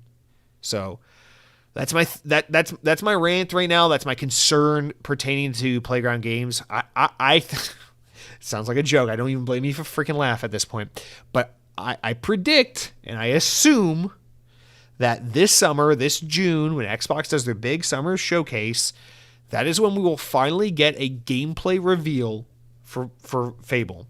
My guess is we will get a gameplay reveal. We will get a tease for a date. It will not be specific. It will be like 2024. And then it will probably get delayed in 2025. But we'll at least get gameplay and some kind of notion of what they're planning for this game, which is great. That's it's what I've been asking for so long. I'll be happy with that, right? But man, it's like, does this? Let's say Fable comes out and it's like, Fable, yeah, it's fine. It's admirable what Playground was able to do. They went from making racing games to making this, and it's pretty cool, but it's not as good as the old Fable games. Like, what if that's the response to Fable? And then they're like, well, back to racing games we go, but then they don't have their racing team. This is a big risk what they're doing here, and I really think this isn't a coincidence. This is a direct correlation. Forza Horizon or Playground Games going in the direction of making Fable is forcing people who want to make racing games out of the studio. I used to be a little more naive and just think, oh yeah, they got two big teams, one working on Forza, one working on Fable. I don't think that's the case anymore. I think they have a lot of people shifting over to Fable and a lot of talent kind of putting Forza on a shelf for now while they work on Fable. Seems kind of silly to do so because Forza is such a consistent, reliable, heavy seller and highly well-received critical darling every time it comes out. You would think Microsoft would want to have this, even if you're going to do Fable, maybe have Playground be two big teams alternating between Forza and Fable, however they want to do it. But at this point, with just this mass exodus of core talent, these new teams we're seeing formed that are coming from Playground to make new racing games unaffiliated with this developer, can't help but think that they're shedding talent, to make this game. And who knows, maybe it's all worth it, to go back to our example with Playground or with Guerrilla Games over on PlayStation. It worked out for them, Killzone was never nearly as big as Horizon is. Horizon's a massive success for Sony, for PlayStation. People love that series way more than Killzone. The games do way better. They're generally liked a whole lot more. I don't know. But the difference is Killzone was never particularly good. They didn't have a whole lot to lose. Forza Horizon's damn good. You could be risking Forza Horizon for this Fable reboot, and that's risky. It's super risky because you got a good thing going. I don't say this because I love Xbox. I don't say this because I just happen to like Forza. I say this because I sincerely believe it. Playground Games is one of the premier developers, especially as far as Xbox's first-party lineup goes. They're so good at what they do. And Forza Horizon is the best racing series on the market. If I were Microsoft, I would not want to rock the boat on that at all. I would want to do whatever it takes to keep that team intact, to keep that team happy, and to keep those Forza Horizon games coming, because that's a lot of money and a lot of goodwill towards Xbox that they need. So I don't know, man. If there's a team you're gonna get, creative with, if there's a team you're gonna be risky with, why don't you do a team that no one really has an expectation of, like Compulsion, or a team that is kind of in a purgatory state, like 343. But anyway. I'll stop there, but I'm curious to know what you guys think about all of this. Again, we are just kind of in a holding pattern because as we start to turn over into April, we're about 2 months away from when I'm very confident we'll see Fable. But I mean, bro, you can for just as much as I'm confident we're going to see Fable in June, I could 100% see a reality where this Xbox Summer Showcase comes and goes and we don't see Fable. And then I'm just like, what the? Oh my God. I feel like we've done this podcast so many times. What the fuck? Where was Fable? Where was Contraband? Where was Perfect Dark? Where are the games? Anyway, let's move on to the next story. Let's talk about Game Pass. Something interesting happening here. So Microsoft's long-running $1 trial offer for Game Pass has officially ended. I forgot about this, man. The offer, which had been running for a number of years, let players try out Game Pass Ultimate on PC or console for 1 month at $1. After this period, players would be able to either cancel the subscription or continue to use it at the standard price of $10 or $15, depending on the tier. However, according to a statement Microsoft provided to The Verge, the trial period is no longer being offered. Xbox head of global communications, Carrie Perez, told the site, quote, "We've stopped our previous introductory offer for Game Pass Ultimate and for PC Game Pass by evaluating different marketing promotions for new members in the future." So, pretty cut and dry, pretty straightforward. The offer's gone. I'm sure everyone here is familiar with the sign up for Game Pass for $1, get a month for $1, whatever, and then go on to your $10 or $15 a month from then. Yeah, I think this offer no doubt got many a player into Game Pass, no doubt. This is how they got many of those roughly 30 million subscribers, was through this offer. Now, for them to be basically ending it tells us a couple things. I think I wrote down just a short list of ways we can kind of kick off from here and say, well, maybe it's this, or maybe it's partially this or that. All right, Activision costs money. There's the first one, right? This Activision deal costs a lot of money. They're spending a lot of money in courts fighting for it. And they're confident that once they get Activision and all that Activision's catalog is going to bolster Game Pass and give it a lot of gravitas and eliminate some of that need for them to get you in the door with the enticing $1 entry level. But the thing that doesn't hold weight there is we're a ways off from that deal being finalized and those games coming to Game Pass. So maybe it's not that, but nonetheless, the Activision deal is long, it's belabored. They're spending a lot of time and a lot of money in court fighting this shit, and they need some way to start making not Game Pass, but just their gaming division in general a little more immediately profitable. So by not having this exploit where people can just do $1, create a new account, $1, whatever, and play Xbox for dirt cheap, maybe they can kind of whip things into shape, kind of get their numbers a little more well-rounded, to be honest, because a lot of that Game Pass data, you assume is just a lot of people exploiting this $1 offer. Without it, with just the option for a $10 or $15 subscription, you get a lot more true data in terms of analyzing who's subscribed to Game Pass or not. But also they mention that they're looking at other introductory promotional offers. So it looks like they're going to have some kind of deal in the future. Just won't be this one. But I can't imagine whatever they do next is going to be as good as this. Next thing to consider, probably the biggest thing to consider, is inflation. Inflation is bad all around the world right now. So you can assume that maybe this has something to do with it. People are hurting in the wallet right now. Microsoft's looking for ways to keep things super profitable and generate a lot of revenue. In times of economic hardship, a lot of people turn to cheap entertainment like video games and movies and TV. And so maybe their thought is that as the economy starts to worsen, people will turn to things like Game Pass as a cheap and approachable way to get entertainment, as vacations and buying nice luxury things becomes less and less common, and in times get tough. So maybe this is a way to kind of combat inflation. It makes it more tantalizing. Maybe there's a lot of attention on something like Game Pass in a time like now, where $10 a month, $15 a month is a lot of value for Game Pass in a world where everything else is really expensive. And so they're going to try to capitalize on that. And also it kind of fights the inflation the inflation issue of people exploiting the $1 deal, when in reality, they could probably get a lot of people in the door without it. The thing I'm most inclined to believe is that this has something to do with the friends and family deal rolling out. We know they've been testing this in a bunch of international markets. We suspect this will probably come to the U.S. rather soon. The family and friends deal will allow you to kind of do that. What was like $30 a month or so, and you can get a handful of members on the same Game Pass subscription. So they know people are going to exploit the fuck out of that. You and your buddies get 3 or 4 people on this family deal, and then you all end up paying something like $5 or $8 a month per person on Game Pass.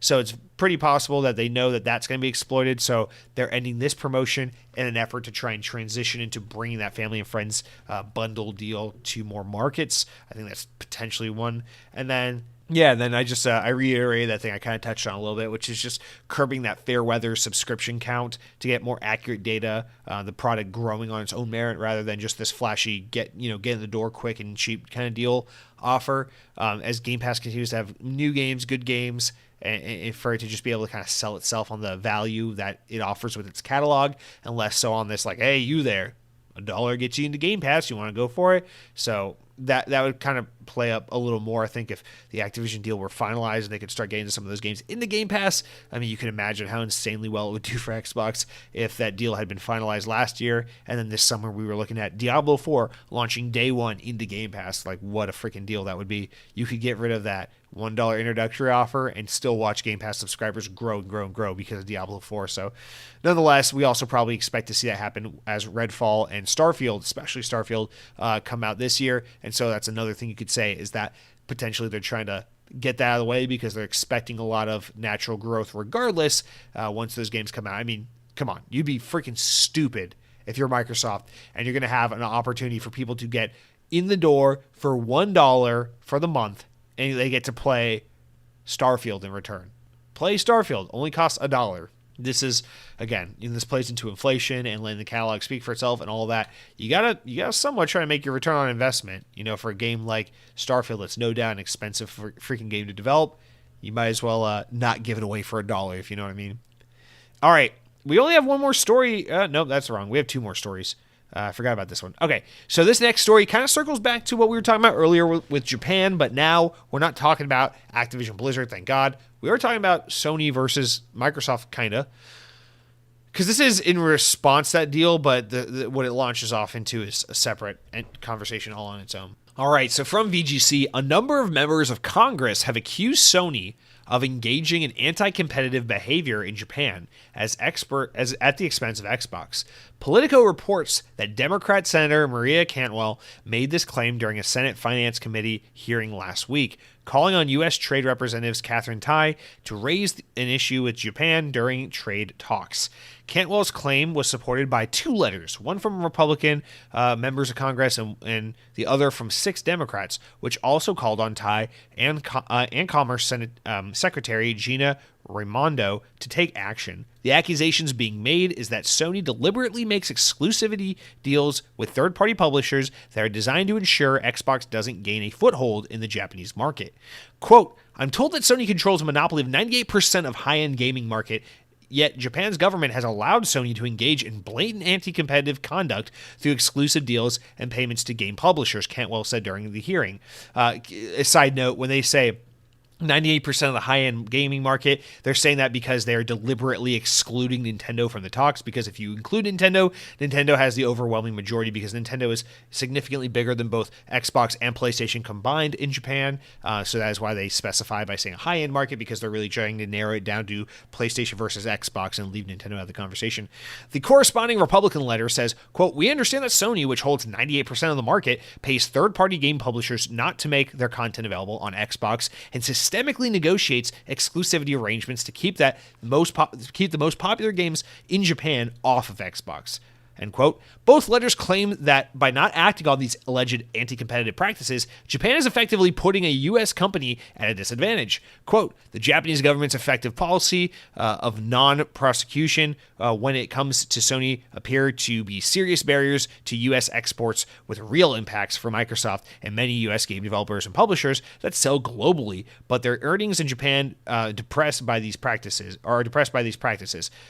Such policies can distort trade every bit as much as high tariffs or non-tariff barriers like discriminatory licensing practices, with some results on allowing domestic incumbent to protect its market share from foreign competitors." End quote. Sony has secured a number of third-party titles in PlayStation as exclusives over the years. Examples in recent years include Square Enix's partnership with Sony to get games like Final Fantasy VII Remake or the upcoming Final Fantasy XVI excluded from Xbox, or Capcom's Street Fighter V, which remained exclusive on PS4 and PC ever since it released back in 2016. According to Axios, the raising of this issue has been in some way influenced by Microsoft. Although the publisher can't definitively say to what extent that's the case, it does claim to have knowledge that Microsoft's governing affairs team discussed the issue with members of Congress. And we know that because obviously Microsoft is talking with Congress because the SEC and all this shit wants to scrutinize the deal with Activision Blizzard, blah, blah, blah, but we won't tie it back to that. Microsoft spokesman David Cuddy also said to Axios, quote, "Sony's anti-competitive tactics deserve discussion, and we welcome further investigations to ensure a level playing field in the video game industry." Okay, so yeah, Sony kicks Microsoft's ass in that market, no doubt. Couple things to note, though. First of all, PlayStation's bigger because I think the Japanese market just takes to a Japanese company like Sony kind of naturally. I think that's just kind of part of what's happened here. Is that I also think that PlayStation was there well before Xbox, so it had a long time to build its foothold. I also think PlayStation is kind of catered to and housed a lot of Japanese-centric games for a long time, going back to the PS1 for a long time, which kind of built this foundation of like, yeah, this is a console made for the Japanese market. Whereas Xbox didn't really try to get serious about Microsoft's tried a little bit with Japan back in the OG Xbox days. They tried a little bit there in the 360 days, but the 360 was, for as much as they did try to get some Japanese content on that console, more than ever, 360 just screamed not for Japan, with it just being fucking Gears of War, Army of Two. I'm gonna put my gun up your asshole and pull the trigger. Not a very Japanese centric platform. The fucking JRPGs out the wazoo were definitely something more heavily associated with Nintendo actually during that time period, but PlayStation nonetheless throughout history has been heavily associated with that. So I think there's a lot of naturalistic reasons why PlayStation has kind of been the overwhelming dominant player in Japan. All competition aside, just to give Sony the benefit of the doubt a little bit before we get into this discussion. Because while I will defend those historical elements that have given PlayStation the upper hand over Xbox historically, I will say, without a doubt, in recent years, a large reason for PlayStation's overwhelming success in Japan is no doubt due to really shitty agreements to keep content away from Xbox gamers. Absolutely. Final Fantasy VII is the one that always comes to mind because I'm still salty about it as hell. I want to play Final Fantasy VII. I want Final Fantasy VII to be the game that finally gets me into the Final Fantasy IP. I will not and cannot play that game because they won't put it on the console I play on. So fuck you Square, fuck you Sony. I'm not going to give them any slack on that because it's a really, really shitty thing to do to keep games away from people. It's part of Sony's overwhelming hypocrisy as they bitch and moan about Call of Duty and Activision and all this stuff, although Xbox isn't really innocent either, as they talk out of both sides of their mouth. But I do want to say I find it overwhelmingly hilarious that not to make this political, it's just I feel like it has to be said because it's just so funny. The U.S., the company that's we are a company basically. We just look after corporations and ignore people. But the country that pats itself on the back all day, free market capitalism, that's just the market at work, all day long. we bitch and moan about how, oh, well, the government shouldn't get involved in these corporations, try to let the free market speak for itself. And then, when the market in Japan just happens to speak and say, hey, we like PlayStation over Xbox, suddenly the U.S. takes offense to that and says, well, that doesn't seem very fair. It seems like the government in Japan needs to regulate more to try and make more of a fair upper hand advantage, or not upper hand advantage, but a more level playing field for American companies like Microsoft to compete in the home console sales market in Japan. It's like, well, for a country that's all about the free market, letting it speak for itself, you sure are obsessed with intervening when it comes to benefiting corporations, especially ones that you have financial interest in. But nonetheless, it's just funny seeing Japan in this instance absolutely being the more free market system, where they're just like, yeah, we don't give a shit. And this is where we can kind of tie it back to what we were talking about earlier in the news, where Japan was like, yeah, we approved the Microsoft Activision deal. All this stuff gets sold digitally, so it's not like they're going to make, manufacturing scarce or anything. And, these games are going to be on PlayStation and whatever. Who cares? They basically just approved it and they're like, whatever. I love seeing PlayStation. I love seeing Japan be just so laissez-faire, free market.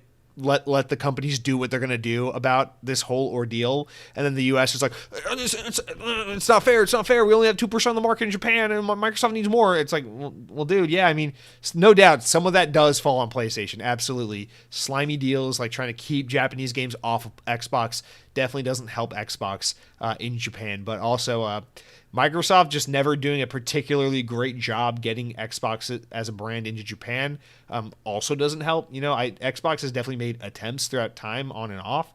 I definitely think Phil Spencer cares and has done a pretty good job of trying to rectify this issue and make Xbox more of a part of Japan's gaming scene. But it's a brand that's been around for a long time and has been kind of seen as a laughingstock in that part of the world for a long time. You can't just rewrite 20 years of history overnight. It takes time to switch this market around. So I really think what this ends up being, especially with these rumors of Microsoft whispering in Congress's ear about this whole issue to begin with, is really more about Xbox trying to win some brownie points by using a market like Japan to their advantage, because it's a market where they're so severely handicapped and disadvantaged compared to Sony, and just trying to drum up some kind of news cycle regarding where they're not even remotely a competitive player, to try and build their case as they appeal to the SEC and to various other regulatory bodies in an attempt to get this deal approved. So I think that's more likely what we're really seeing out of this, but I just can't help but kind of laugh at the hypocrisy as Japan continues to just be like, yeah, we don't really give a shit. Let these corporations do what they're going to do. Sure, PlayStation can clobber Xbox all they want, and then if Xbox in turn wants to buy Activision to be more competitive, sure, let them do that. We don't care. We're kind of too busy not really wasting our government's time and effort in video games, especially something as benign as like one video game company trying to buy another video game company, which doesn't affect like your country's ability for people to work and pay bills and things that matter, things that maybe we should focus on instead of just picking fights with Microsoft and so. Oh my God, it's just. Oh man, would you look at that? It's been 7 years. We're still talking about this deal. Oh my God. Anyway, I just want to give the shout out because I feel like what we're seeing more and more here is that Sony are hypocrites. They're full of shit. Microsoft are hypocrites. They're full of shit. The deal is approved in Japan. Japan seems pretty like, I don't give a shit about any of this. And here's the U.S.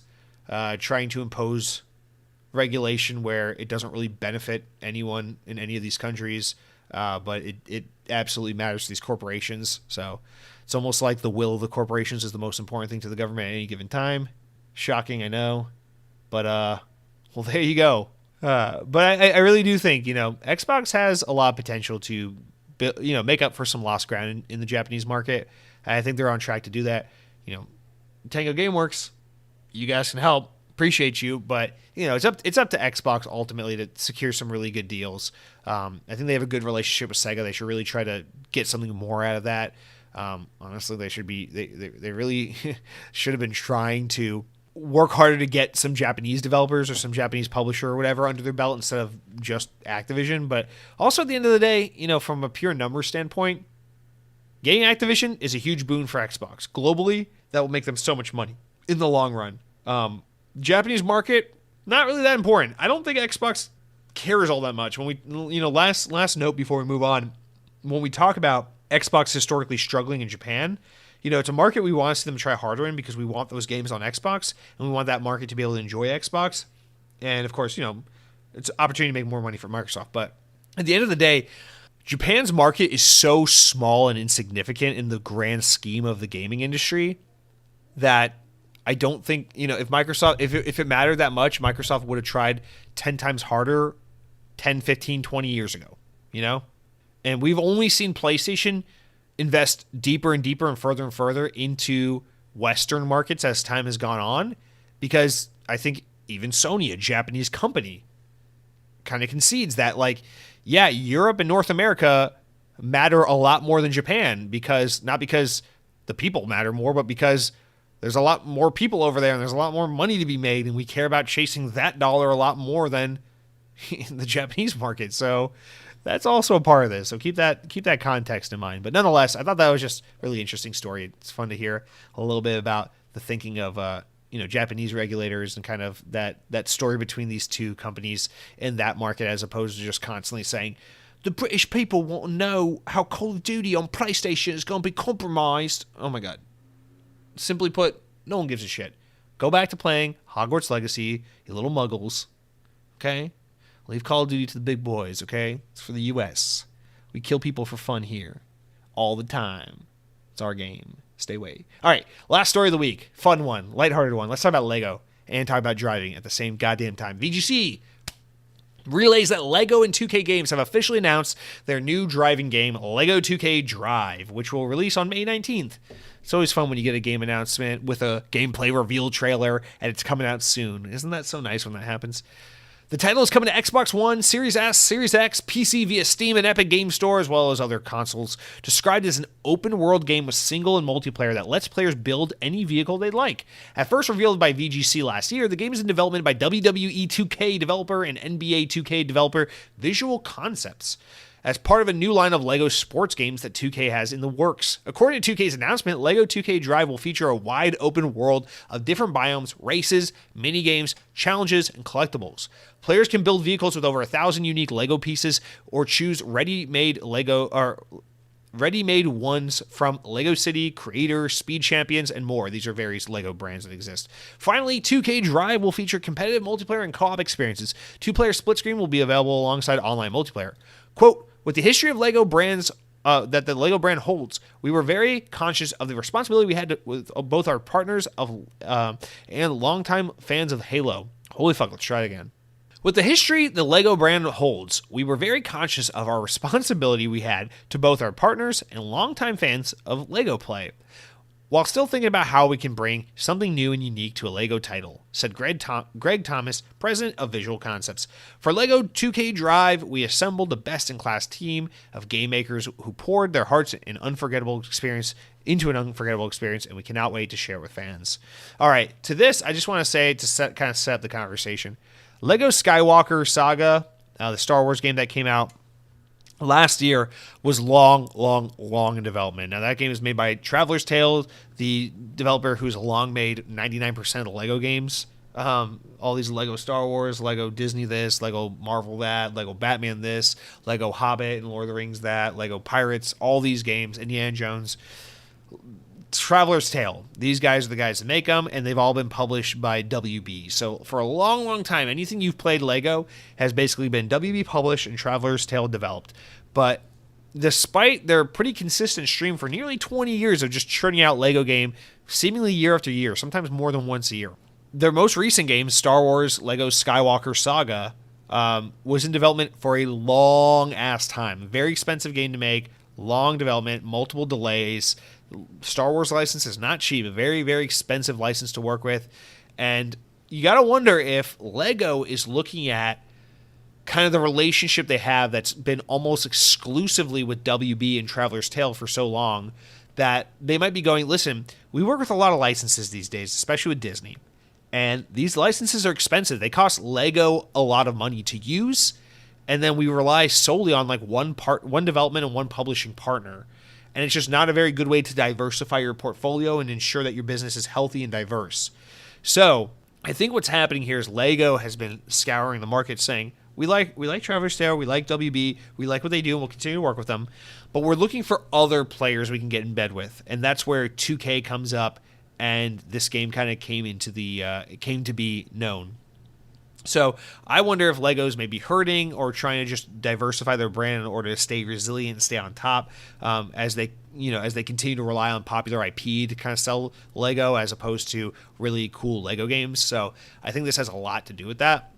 But man, this game looks so badass. I watched the trailer for it, and it looks freaking awesome. It looks so good. In fact, it looks kind of like the Forza Horizon 4 Lego DLC. It looks kind of like any other Lego game we've seen. Like the art style, the graphic style, very impressive looking.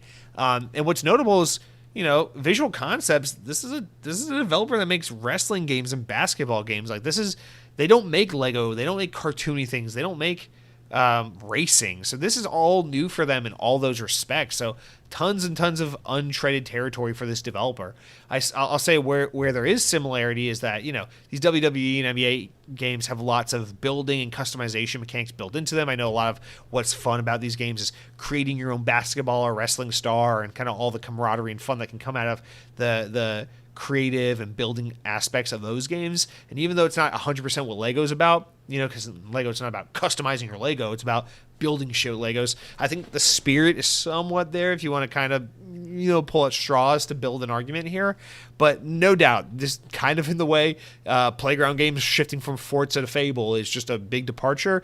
This is, for Visual Concepts, kind of one of those situations where they're moving from wrestling and basketball to Lego driving. And it's not just Lego driving, because if you've seen the trailer, this game offers tons and tons of crazy cool shit. Like, we got Legos transforming into boats and planes on the fly and just running around this open world. It's got the humor and the charm of classic Lego. I love this, man. I love Lego so much, and I like me some Lego Batman and Lego Star Wars and shit like that. Like, I've had fun with those games, but I miss Lego just having its own kind of unique identity, IP-less brand. And seeing this game kind of embrace that is very tantalizing to me. And I just gotta be honest, like, this is a game I'm pretty interested in. Like, I don't, who knows what will be in mid-May. I'll probably be balls deep in Redfall by that point, but I'm pretty confident I'm going to play this game, whether it's, the day it releases or maybe a little bit down the line. This is a game that's got my attention. It's got the charm and the kind of slowed down animation speed that Lego has in this really fun world where everything looks crazy and destructible and customizable. It looks goofy. It looks fun as hell. It's kind of that lighthearted, kind of like licensed kiddie fun thing I'm always asking for. It's like, when do we move away from the like dead kids and grim fathers running around with the serious stories all the time and get some of that fun shit? Like, remember when games used to be like, remember developer Pandemic, who made like freaking Destroy All Humans and Mercenaries and games like that are just wacky and fun and stupid. And even when they made licensed stuff like Star Wars Battlefront, it was just wacky and fun and stupid. Like, that's the kind of thing, and that's one of my favorite developers that we don't have anymore, that I miss all the time. Actually, shout out to them. A lot of those guys actually went on to go work at 343 and work on Halo 4, believe it or not. But that's one of those defunct studios that I always lament and miss from especially like the Xbox OG era into like the 360 earlier years, where it's like there's so much fun and so much heart and so much creativity and zaniness and just pure embracing of what video games can be, how creative and wacky and interactive they can be, that I feel like we lose so much in gaming, because now everything wants a fucking BAFTA award. Everything wants a 10 out of 10 IGN. They want some fucking guy who spends all of his time on Twitter blocking people who mention moderately conservative ideas to go to hell, while they brag about how The Last of Us Part 2 is groundbreaking game for diverse speaking audiences across the world. Like, whatever the fuck it is that the games industry is like fart sniffing over at any given time. I'm constantly like, yeah, God of War's cool, but remember when you could like take a rocket launcher and like blow shit up, and like a guy with a racist Russian accent would say something stupid and ridiculous and fun? Like, remember when games did that? And not to say that this Lego game has my favorite racist Russian communist blowing up buildings or anything, but just watching this like Lego skeleton driving around and turning their tank into a hamburger mobile, and then interacting with the freaking newscaster of Lego City, and then you drive through like the freaking Candyland and all that stuff, and just watching the game be absolutely mind-numbingly just what the fuck is it's so exciting, it's so fun, and it reminds me of such a happy, simple time when you play the game because you're like, this game looks freaking crazy and ridiculous and fun and wacky, and I think I will have a lot of fun dicking around in this game. And I'm kind of, you know, in a year where the games I have to look forward to the most are all really gritty, mature, serious games like Starfield and Redfall. I'm glad that there's something like this as well on the horizon where I can be like, ooh, Lego, you know, Lego 2K Drive, that looks ridiculous and fun. I'm watching this guy drive a fucking spaceship into Lego City, crash into a building, a cop goes spinning and his hat flies off, and then a monkey skeleton's like, what's up, waving his arms around like Fortnite, but it's not cringy. And I'm like, I want that game. These dolphins are dancing around. This boat is flying through the water, and I'm thinking all to myself, man, the guys that make wrestling games are making this. Why does it look so cool? Why is there a chicken mobile? Why is the guy with the freaking mustache being all funny on the TV, and they're pushing golf balls around in their sports cars? Like, I want this game. And that's all there is. Like, normally this would be somewhat of a mild, amusing story, right? Oh, there's a new Lego game, here's what it is. But I'm just so ecstatic that there is creativity and zaniness and fun and originality being injected into the games industry, even if it is technically tied to an IP with Lego itself technically being an IP. But, you know, just to see there be this creative use of game design has me excited, man. Like, this is a racing game in the slightest sense of the term, right? Because, yeah, I guess you're in vehicles driving around and racing around, but man, you're doing anything but having serious, you know, heartbeat racing races. You know, what poor choice of words, but you get what I mean. Like, it's just this game looks absolutely absurd, and I just miss this stuff. You know, the closest thing we had to this coming out this year, aside from this that I can think of off the top of my head, is Minecraft Legends, and even that is just a little bit too buttoned up for me. Even Minecraft has gotten to a point where it's like, listen, I love Minecraft. I think Minecraft's a cool IP. I really love Minecraft Dungeons, and I think Minecraft Legends looks like a lot of fun. But even that's a little bit too conservative, which is how insanely over the top and goofy and wacky and destructible and fun and silly it can be. And I'm excited for this Lego game to embrace that. For it to not have to be a Star Wars story. For it to not have to tell the Guardians of the Galaxy story. For it to just be like, nah, it's Legos. And the skeletons and the monkeys and the police officers are all driving around in the hamburger car, and the dolphins are jumping out of the water, and the cow goes moo, and then they're aliens invading for no reason. And all of this makes sense in this universe because it's about fun and not about a father trying to avenge his dead daughter or some shit like that. So shout out to Lego 2K Drive. Shout out to me rambling, saying the same thing essentially for 15 minutes on repeat. But this kind of stuff gets me excited about the future of gaming, and between this and Hi-Fi Rush, it's like, come on, man, bring on the fun shit. Bring on the fun shit. And by fun shit, I don't mean a cartoon aesthetic on some fucking free-to-play multiplayer game. I'm not talking about Fortnite. I'm not talking about hyenas. I'm talking about Lego 2K Drive, baby. Let's make it happen. May 19th. What's up? All right, that's going to do it for all of our big news stories this week, guys. Let's round out the show real quick with the important enough news. Stories important enough to make the podcast, but not important enough to warrant their own discussions, which we got a handful of, and then we'll get into the juicy 15-comment long section, the comment section, which I can't wait to get into, celebrating 200 episodes of Xbox On. What's up, baby? How you been? First up, and these all come from VGC, because again, it's the only website I have access to on my internet. Xbox Series X Diablo 4 Edition. Apparently, it's leaking online. Bill Kun. I almost say that other word. I almost said something that's technically offensive, and I didn't mean to. I'm sorry. According to this reliable leaker online, a special edition console for Diablo 4 is being leaked and will come out alongside the game on June 6th. The console is supposed to retail for $559, which is $60 more than the Xbox Series X costs, which means you're probably paying for the console and the game, no duh. But it suggests that it would come with a copy of Diablo 4 and probably a special Xbox Series X maybe that has a Diablo skin on it, or at the very least, the console and the game together. So some kind of bundle deal there. Cool. Next up, Microsoft has revealed 2 new colors for the Xbox Elite Series 2 wireless controllers. A vibrant red and blue version of the controller now available for pre-order for $140 US and will be available April 11th. Next up, VGC reports the remake of Resident Evil 4 has enjoyed the second best launch in the series history, according to Capcom. The publisher has said that the game sold over 3 million units in just 2 days on the market, making it the second fastest game in the series to hit that milestone. The only other game to sell faster was 2012's Resident Evil 6, which shipped 4.5 million copies in 2 days. Company record, which lasted until Monster Hunter World launch, was 6 million units back in 2018 in just 2 days. In comparison, the other most recent Resident Evil game, Village, shipped 3 million units in 4 days, as did Resident Evil 2 Remake. So, Resident Evil 4 Remake is enjoying a very successful launch. I'm very, very, very tempted to buy this game right now, but trying to play some other things first, although I think we'll circle back to this game because there are some comments pertaining to it. So Resident Evil 4, I know people are really loving that. It's apparently just the perfect remastering of a game that people already regarded as perfect, so I'm glad to see people absolutely loving that. Next up, Daedalic Entertainment and Nacon have announced that on May 25th, Lord of the Rings Gollum will finally release. The game will be on Xbox One, S, X, PC, and will hit stores this spring. All right.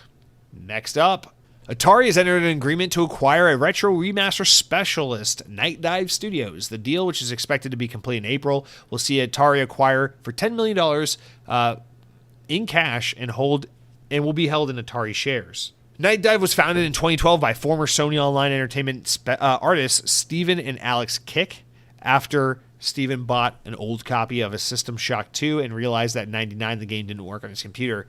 Recent Night Dive posts have included Turok, Dinosaur Hunter, Turok 2, Seeds of Evil, Forsaken Remastered, Doom 64, Quake, Shadow Man Remastered, Power Slave Exhumed, and System Shock Enhanced Edition.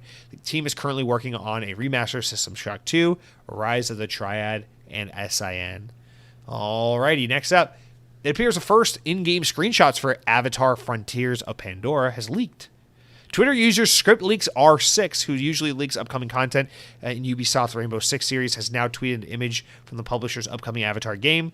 VGC understands that the image is authentic. The screen seemingly confirms that the game will primarily be first-person shooter and will show players firing a giant mech. That sounds very enticing. I was already pretty excited for this game, and now knowing that it's first person and you get to play in a mech makes me uber excited. But the leaker also says that they'll post gameplay soon, so we'll have to see. But the photos have already been pulled from the internet, so you gotta search a little bit to find them. The release for this game was originally supposed to be last fall in conjunction with the sequel movie, Avatar: The Way of Water, coming to theaters. However, Ubisoft announced in July of last year the game would be delayed and would now come out in the fiscal year beginning April 2023, which means beginning basically in the next week, we have about a year or so in which it could release. So, as early as this fall, as late as next spring, expect the game to come out. My expectation is in June at their E3 event, they will announce it for a October-November release date, and then it might get delayed until early 2024. That is my guess, but we'll have to wait and see. All right, next up, Warner Bros. And Player First Games have announced that Multiverses, the open beta, will officially go offline for 90 days. In a message released this past week, Player First Games co-founder and game director Tony Hun said that the studio plans to bring the game back in early 2024 in its official release capacity. Okay. Next up, we got a few more. Wow, I got a lot. I didn't realize how many of these I put in here. Holy shit, man. We could do a whole news story on these. VGC reports Sega officially announced Sonic Origins Plus Edition for June 23rd release. Sonic Plus Origins Plus will be available in a all-in-one bundle, and for the first time the game will be available for physical purchase, not just download. It will also feature 12 Game Gear Sonic titles, playable Knuckles and Sonic CD for the first time ever. Amy Rose is a playable character in Sonic 1, 2, 3, and Knuckles and CD for the first time ever.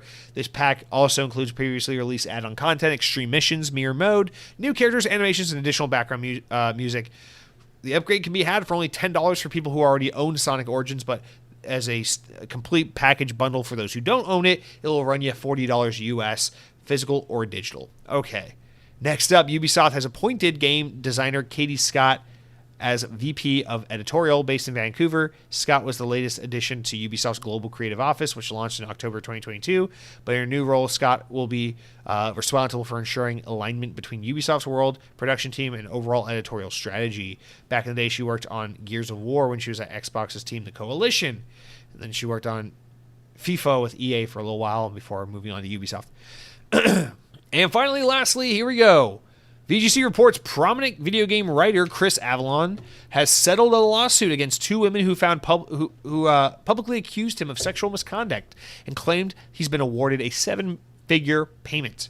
Avellone, who has previously worked on games like Respawn's Jedi Fallen Order, was accused in a series of June 2020 Twitter posts by the women as being an abusive, abrasive, conniving sexual predator. After allegations arose, multiple developers cut ties with the writer, notably Dying Light 2 studio Techland, who laid him off. A year later, Avellone announced he had taken legal action towards the two women and accusing them of libel. Nearly 2 years later on, the case has been settled. This past weekend, on his personal blog, he claimed that the case had been dismissed with prejudice and he was to receive a 7-figure payment, which includes his attorney fees. The two women behind the original allegations, Carissa Barrows and Kelly Ray Bristol, have also released joint statements claiming to the public their statement had originally been misinterpreted. Alrighty, so that's going to do for all of our news this week, you guys. Let's wrap it up. Let's put a little bow on it, and let's move on to the final and best segment of the podcast. This is the comments. All right, you guys, you know how it works. You head on over to youtube.com/XboxOnPodcast or at XboxOnPodcast or whatever. You click on the latest episode of the podcast, you drop a comment. That means for this week, if you want to leave a comment, you're going to click on episode 200, the 200th episode of Xbox On. You can say anything you want in these comments. You can say, Jesse, I can't believe they've let you free market capitalism. You want to talk about a government that hasn't regulated 200 episodes of this abomination of a podcast. You piece of shit, they ought to take this thing off the air. They ought to throw it into a lockbox and drown it in the ocean. No one should ever hear this abomination of a podcast. I'd be like, man, for you to be so heated would mean that you've been listening to the podcast, and for that, I love you and I appreciate you. Thank you so much for writing in. But you could also be a super nice guy. You could say, Jesse, roses are red, violets are blue. If this was an Xbox podcast, I'd listen to you, and I'd say, that's so sweet, so cute. Valentine's Day is over, but you get me all wet and tingly, and I'd read your comment on the air. No one wrote in either of those two comments, but there are other options. It's not a binary. You can write in lots of different comments, and so we have a lot of that. In fact, so many of you guys were so gracious as to write in celebration of the 200th episode of the podcast, and a lot of congrats, a lot of different questions, comments, anecdotes, and so, you know, in celebration of this milestone, we're going to read all the comments. We had 2 at the top of the show already, and now we got 15 more to go through. So, you know, if you're not a big comments guy, feel free to tune out. The news is over. The Xbox rambling is over. But if you're a real Xbox On guy, you know this is what it's all about. This is what we're here for. The incoherent, stupid comments, talking about nonsense. We go from Halo to Taco Bell, from Xbox to PlayStation, from yes to no, from red to blue, all the conversations. You know, we're going to talk about the whole gamut of the conversation spectrum. We're going to talk about that new Fall Out Boy record. It's pretty damn good. I know you're interested in it. Come on, baby. But, yeah, so, you know, again, I just want to say thank you to you guys. 200 episodes, something I would not ever have committed to if it weren't for the fact that there were people on the other end letting me know, hey, we're listening. Hey, we enjoy the show. Keep doing what you're doing. I appreciate it. I appreciate when you guys hold me honest and, you know, give me shit for things I say that you don't agree with. I appreciate when you contest me, when you give your side of the your opinion, your perspective on the matter. I appreciate it. It adds a lot more texture, layer of depth, and in character to the podcast. It means a lot to me, and I also appreciate it when you guys just write in and tell me some cool shit. When you tell me about some crazy thing your kids are doing. You know, some of you guys got kids who are doing like fucking jumping jacks. And 2 years ago when the podcast started, they were too little and dumb to do jumping jacks. So the fact that in 200 episodes of Xbox On, your kids went from shitting their pants to doing jumping jacks, I like to think I made some of that possible. I don't know. Let's get into the comments, guys. Starting off with none other than Sam Torres, who, if you don't know, has a massive penis. Actually, No, we didn't read this one already. Did we read this one already? We did read this one already. So Sam Torres, you're not getting double read. I appreciate you writing in. Don't know why I had your comment posted twice here, but thank you so much for writing in. God bless you. God bless America. And let's move on to our next comment, which is Compassionate Choice LLC, who also writes in congratulating us on 200 episodes of Xbox On. I promise only a couple of these are about 200 episodes. Then we move into other comments. He says, congrats on 200 episodes of this nonsensical rambling. Seriously, though, this is the only Xbox podcast I can stand listening to on account of all the other Xbox podcasts are dumb. No, he doesn't say that. He says, seriously, though, this is the only Xbox podcast I can stand listening to. Everyone else is so cringe and takes it all way too serious. I haven't played the old Xbox since beating Hogwarts Legacy. In fact, I've been cheating on it and playing WoW Classic on my PC. Does that make me a bad boy? Absolutely. And I've been going to Taco Bell religiously, getting the potato tacos. Ooh, try adding beef for 30 cents. Grilled cheese burritos and the chicken avocado verde burrito thingy. Does that count as repentance? Yes. Listen, man, play the games you want to play. First of all, let me nitpick your line by line. Thank you for the congratulations. Kindly disagree. I think there are some excellent Xbox podcasts out there. You should try to give some other ones a try, man. There's some good ones. Try giving out, Defining Duke. Good shit. Xbox 2. I've never listened to it, but I really like Jez Corden, so I assume it's good. Anyway, no, man, you're good. You're good. Playing World of Warcraft Classic, you gotta do what feels good. That's the thing about gaming. And we got another comment. I think Arctic Chief gets into it. It really kind of gets to the core of this issue. And I'm excited to get into that question and talk about some more. So bear with me. But you gotta. There are times, like kind of like what I did this week, where I buckled down and I said, the only thing I'm allowed to do is play Hi-Fi Rush until I roll credits because I want to play that game to completion and I don't want to get distracted by Call of Duty for 100th time. And sometimes you gotta buckle down and do it, right? But sometimes you gotta remember, games is about having fun, boy. Games are about having fun. And if if playing World of Warcraft Classic in this moment in time is gonna make you happy, make you have a good time, give you a nice little endorphin rush, but it means sacrificing the time you're supposed to be spending with Hogwarts Legacy, who gives a shit? Do what makes you happy. Follow the fun. Enjoy your life. Spoiler alert: you're gonna die one day. So I highly recommend you enjoy life before that happens. Not to be morbid, not to be twisted or anything, but enjoy your life, man. Play some World of Warcraft Classic. Play some RuneScape Classic too. That's good shit. And enjoy your Taco Bell. Don't forget to add beef to that taco. Okay. Wes H writes in and says, Jesse, I probably wouldn't listen to this podcast if you were some sort of professional or Xbox insider. Well, joke's on you. I've been working at The Verge for 2,000 years, and I have the scoop on Phil Spencer's personal life. I actually happen to know what brand of toothpaste he prefers, and you would not believe it. It actually is the dollar store brand. It's disgusting. It's affected his dental hygiene for years and years, which is why you never see Phil Spencer at the dentist, not even once in any of the Xbox conferences they do. There's a good reason why he's never in a dentist chair. It's because his toothpaste brand is just no bueno. But you said the fact that you're a normal dude who cares about gaming and fast food and whatever else is what makes this podcast so welcoming and easygoing. Thanks for doing this for 200 episodes.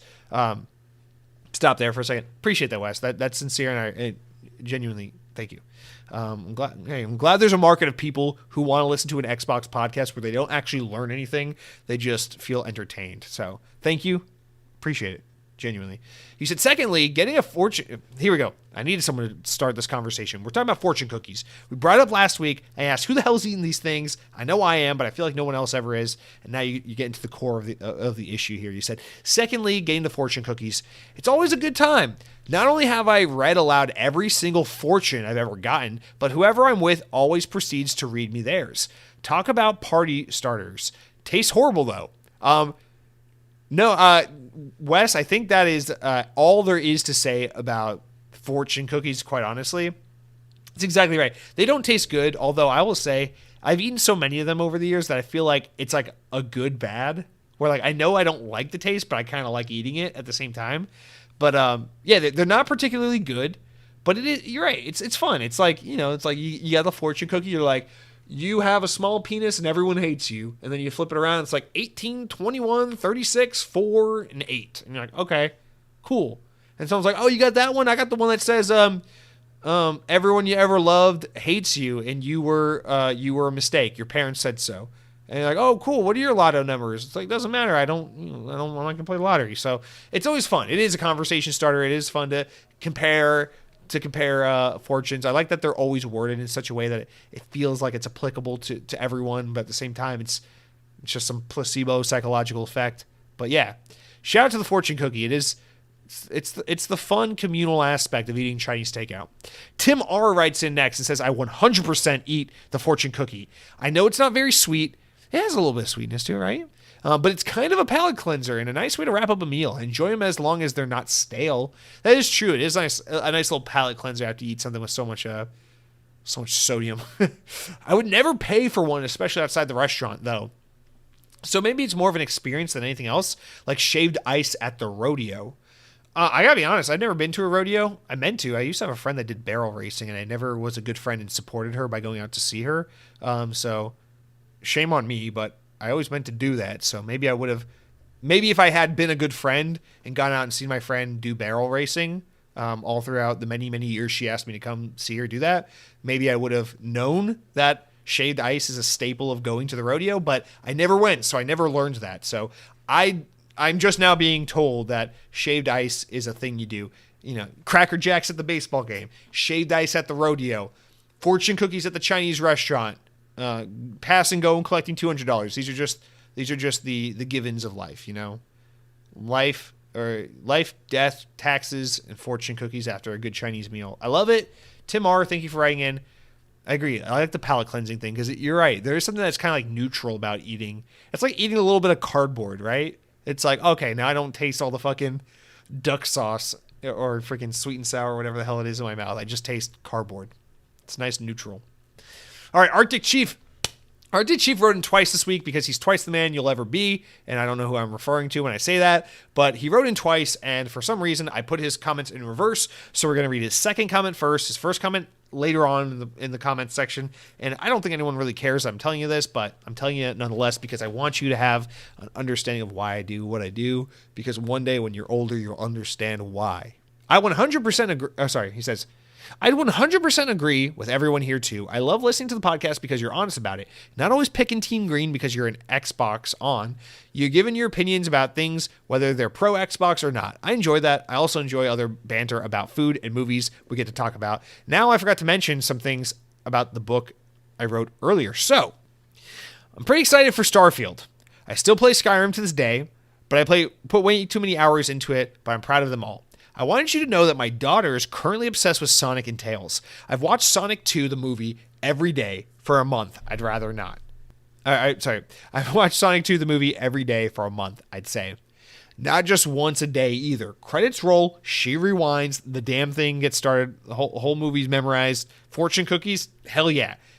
Everyone in my family goes for those after their food. So, overwhelming majority of people are saying yes to the fortune cookies. That's very important intel. I'm probably going to sell this data for money, just so you guys know. So don't be surprised if you're scrolling on your iPhone, you see an ad for fortune cookies. Yes, the government's listening to you, and I am selling your information. So fuck you. You didn't even realize what I was doing. But RT Chief, thank you for writing in part 1 and 2. Part 2 of 2, but reading it as part 1. I think you're touching on something that's in your other comment that we're going to get into, which is this conversation of you just need to play what feels good in the moment. Enjoy your life. I promise you, we will all die one day. So enjoy it.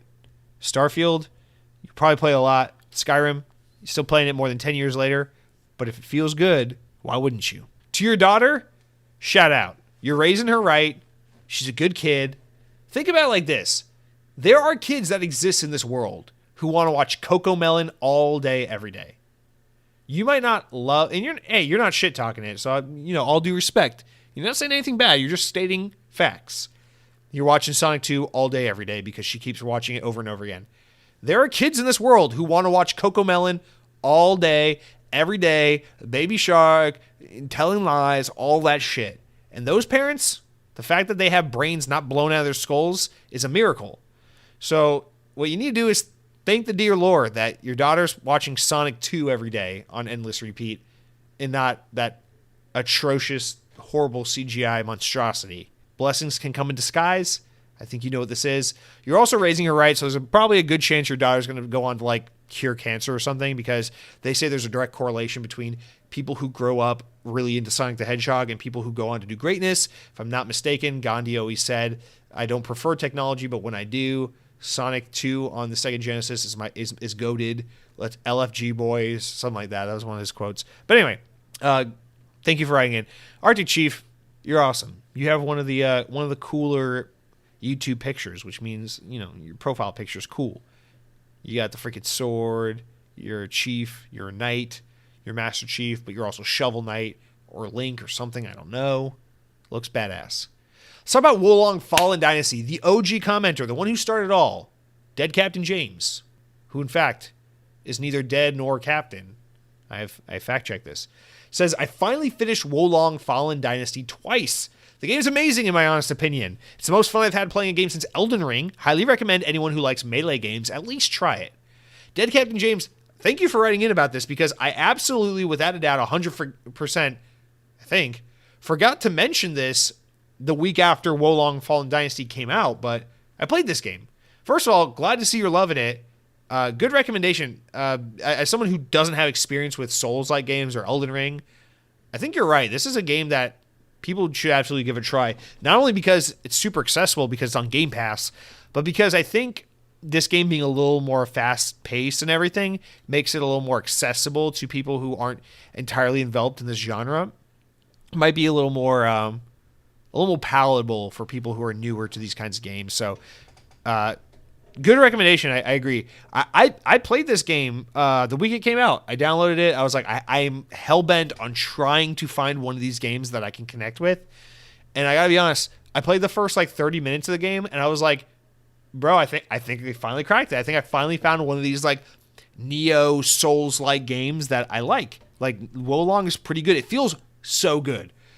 Play it for 30 minutes. I'm going through the tutorials and the opening scenes of the game. Really loving it. The combat is awesome. The melee combat is super good.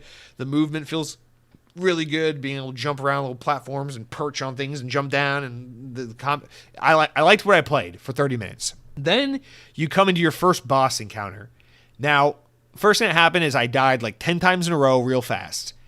And then on Twitter, I see Alana Pierce. Shout out to Alana Pierce. She's tweeting about how, hey, this game, the first boss is really tough, but once you pass the first boss, no other encounter in the game is nearly as challenging as this. That first boss is designed to really make sure you understand the core gameplay mechanics so that for the rest of the game, you're not completely fucked not really knowing how to play it. So just stick with it, get through that first boss, and you'll really like this game. I remember seeing that and being like, that's actually really assuring and encouraging to me. And I'm going to use that to try and push through this boss battle and to, see if maybe this is one of these games I can stick with. So I went on YouTube and I watched a couple of videos of people fighting him to try to see what's the strategy. How do I do this? Watched a couple. I was like, oh, okay. I should dodge that, do that. Okay. All right, let's give this a try. I go back. I do it 5 more times. I die. The most damage I ever got on him was maybe an eighth of his health bar. And I go, Wolong Fallen Dynasty is probably a really good game that I actually kind of like the feel of. And I will 100% not have the patience for this game. I hope someone out there enjoys it, and I deleted it from my hard drive. And that was my experience with Wolong Fallen Dynasty. I'm glad you liked it. Glad you stuck with it and don't suck at it the way I did. But good. This is what we need. This is what we need. People playing some games different from the kind of shit I'm playing, so we can talk about a multitude of games. We got Wolong Fallen Dynasty representation here. We got me talking about Sonic and Call of Duty all the time like some fucking glorified 8-year-old that has Papa Roach on his iPod Shuffle. We got the whole gamut being represented here. Thank you, Dead Captain James. Thank you for being a long-time listener, and I hope you have a wonderful day. I am sorry to hear that you turned into a dirt bike because I know your profile picture is just a dirt bike now, so have a wonderful week. Let's move on to Resident Evil 4. I can't believe it's been this long since we've really gotten into it, but OG Man writes in and says, Jesse, for the love of all that is holy, please play Resident Evil 4 Remake. The reason Resident Evil 5 and 6 sold so damn well is because of Resident Evil 4. However, since it's so hyped up, I'm afraid some people who haven't played the game before won't necessarily feel the same way about it. There really wasn't anything like it when the game came out, and it made it made the over-the-shoulder third-person genre what it is today. Also, side note, I too love Battlefield 1943. Best 1,600 Microsoft points I ever spent in high school, bro. I love that you put it that way. Fucking shout out to Microsoft points. Pour one out for Battlefield 1943. I actually downloaded 1943 on my Xbox Series X again because I'm going to try to play a little bit of this just to kind of go back and feel the feels before, we lose it later this year. But good callback. Yeah, Resident Evil 4, man, okay, first of all, I'm definitely playing this game. Like I said last week, I was going through this kind of internal debate. Do I want to get the remake and play that? Or do I want to get the game on VR and play it on my Oculus Quest? Because I heard the VR remake was pretty good as well. Cronky talked some sense into me over the weekend. He said, you're a fucking idiot. Do not buy this game on VR. 100% the way to play this game, if you've never played Resident Evil 4, is to get the remake on Xbox Series X and play it that way. Please, for the love of God. So he convinced me. I thought it was a $70 remake. It's actually $60. So I got a little bit of Microsoft points saved up. I'm thinking maybe I get a little bit of a discount with that. Maybe get this game at a lower price. I'm very tempted because I got to tell you, I'm in the mood for Resident Evil 4. The game looks phenomenal. I know I'm going to love it. I loved Resident Evil 3 remake. I like Resident Evil 2 remake. I liked Resident Evil 7. The idea of a game that has that kind of play style, but it's a little more action oriented, a little less puzzle oriented, a little more moment to moment, like let's keep the pace in the action going, that actually jives with me really well. I have no doubt that, not if, but when I finally play Resident Evil 4, I'm going to love it. I'm sure it's going to be my favorite Resident Evil game, and I'm sure I will see a lot of what makes the game so special, so I have no doubt about that. To me, it's just a matter of when, because I could be bad boy right now and go download Resident Evil 4 and start playing that this weekend, but man, I'm in the middle of Fallout 76. I'm still grinding that Season 2 on Modern Warfare 2. I'm still grinding that Season 3 on Halo Infinite. You know, I got freaking Persona 5, which I've been telling myself I'm going to start for a long-ass time. Still haven't started it. Minecraft Legends is just around the corner. I got so many games on my plate. I'm still enjoying some Guilty Gear Strive. Like, do I really need to take all these games that I already have access to and put them on the side even longer and then just go into Resident Evil 4? Or, like, what do I do? You know? So I'm kind of between a rock and a hard place. I kind of want to do it, but I'm trying to like be financially and strategically responsible with my time and my money. So no doubt I will play Resident Evil 4 remake. It's been decided. Remake is the one I'm going with. I am going to play it. I just don't know if I'm going to cave and do it soon, or if I'm going to do it maybe around Halloween, try and save it as my big Halloween video game for the year. I don't know. So thank you for writing in. I'm glad you're enjoying the hell out of it. But like you mentioned at the bottom there, Battlefield 1943, let's keep it fucking going. BP Fatio. BP Fatio? Fascio. It's Italian, dude. It's Italian and Brazilian at the same goddamn time. Thank you for writing in. You write in, you said, Battlefield 1943 was my introduction to a genre of games I didn't even know existed. When I realized I was playing a shooter against other real people, it blew my mind. I was hooked on Battlefield and the genre. Sad to see these 3 important games shut down. Love the podcast. Thank you so much for writing in, man. I appreciate it. Yeah. Battlefield 1943, Bad Company 1, Bad Company 2. Those are literally my 3 favorite Battlefield games. And yeah, it is sad to see that we're going to lose them. I heard something interesting on my favorite podcast. They were kind of talking about this story a little bit, and they mentioned something. I'm like, oh my God, you're absolutely right. Maybe, just maybe, fingers crossed. I think 1943 is done and gone, unfortunately. But maybe this is going to be the excuse for them to remake Battlefield Bad Company 1 and 2 and re-release it, like ground up remake of the Bad Company series. Maybe put both the campaigns on one package and then have a multiplayer suite that's like all the content from both multiplayer suites modernized for a new, like, listen, man, 1942 didn't light the world on or what is it, 2042 didn't light the world on fire. People are kind of mixed and pissed off about Battlefield. I'm just sitting here thinking, man, maybe, maybe, just maybe we can get a Bad Company 1 and 2 remake. Just the thought of it actually gets me so fucking hyped, because Battlefield's a game I've always wanted to love but never really loved.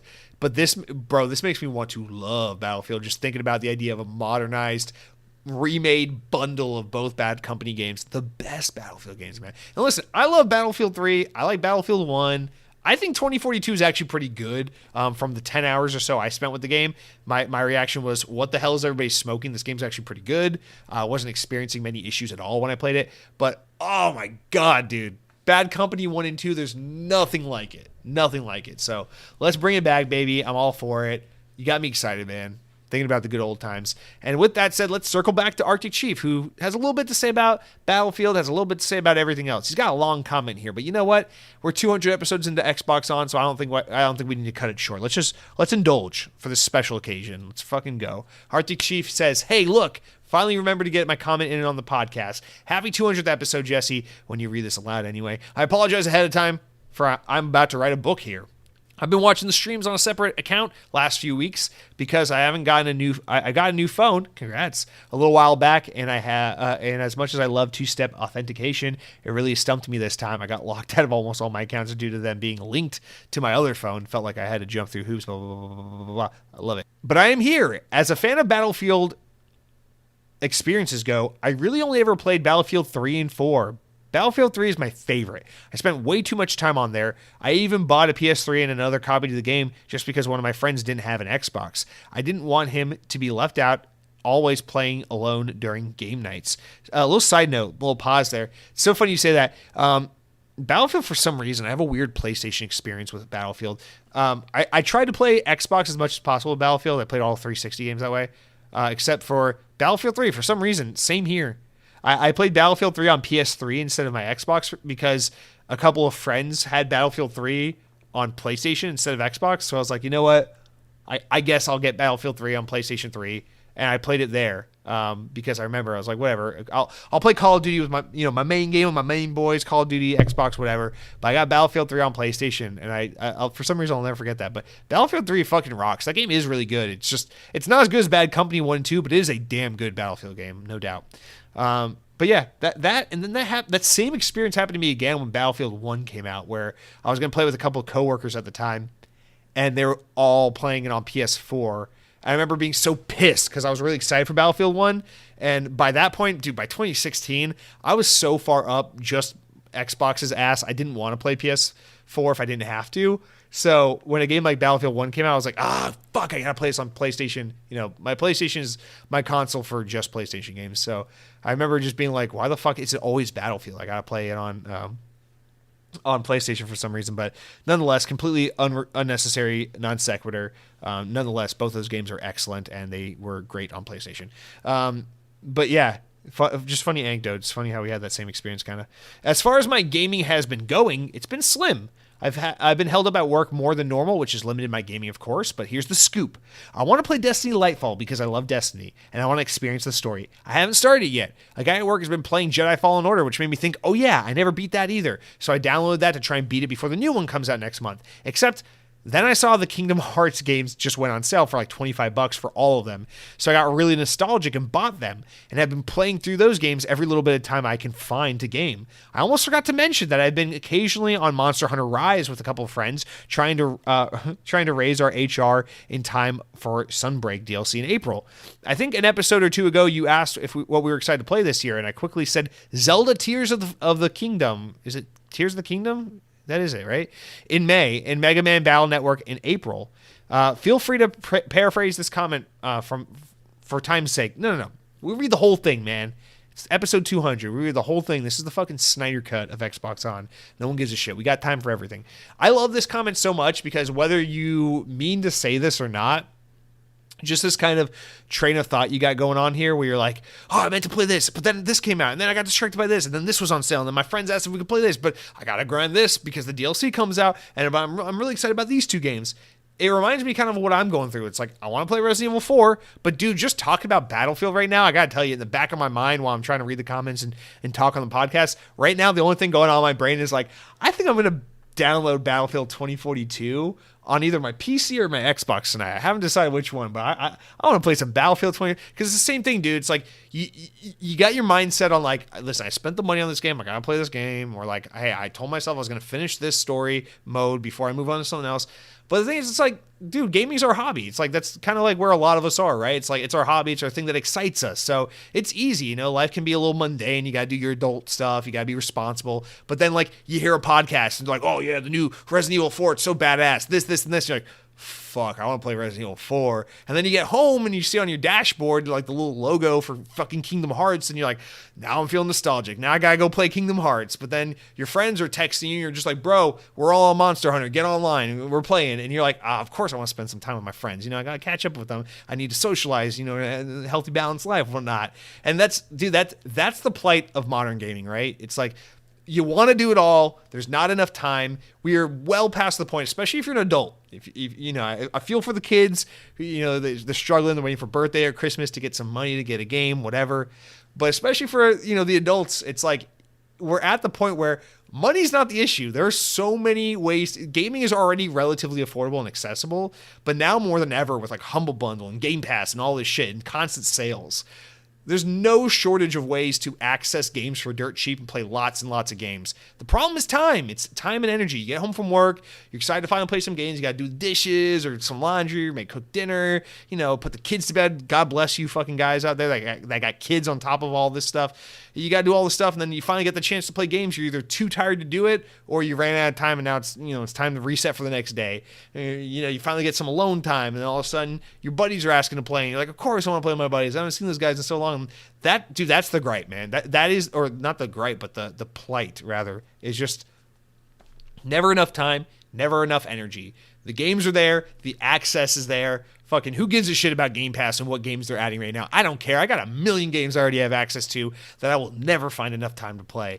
And it's just so funny. Reading this comment just reminds me of that. And it's a little bit of what some of the comments prior to this were saying, in a way, or touching on at least, which is just, man, it's like, I don't know, man. You just gotta, if you could turn off the part of your brain that's like, I gotta beat this game, or I at least gotta grind to this level, or I at least gotta experience to this point. If you could shut that part of your brain off and just officially not care at all about, I bought this game, therefore I need to beat it, or this thing's coming out, so I need to rank up to this status in order to be ready on this date to play this content. If you could just turn all of that weird expectation and kind of deadline stuff that we put on our hobby of playing video games, if you could just eliminate that, what you really boil it down to is just, listen, man, this is my time to do the thing I love and to have fun. I just want to have fun. That's why sometimes I'm like a little embarrassed to be like, yeah, I'm playing Modern Warfare 2 again. But at the same time, I'm like, dude, I had a good time sitting on the couch Saturday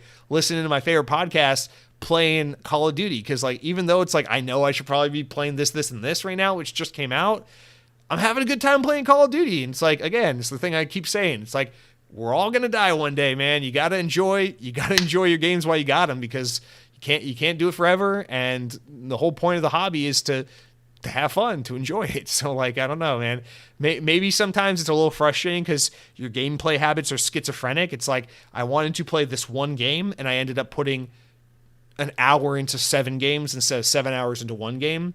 But the important question is, did you have a good time? That's all that matters. So it's hard to sometimes keep that in check, especially, just coming in here saying I forced myself to play Hi-Fi Rush so I could beat it. But also I loved it. I had a good time. So it's a crazy relationship we have. Life is so regimented.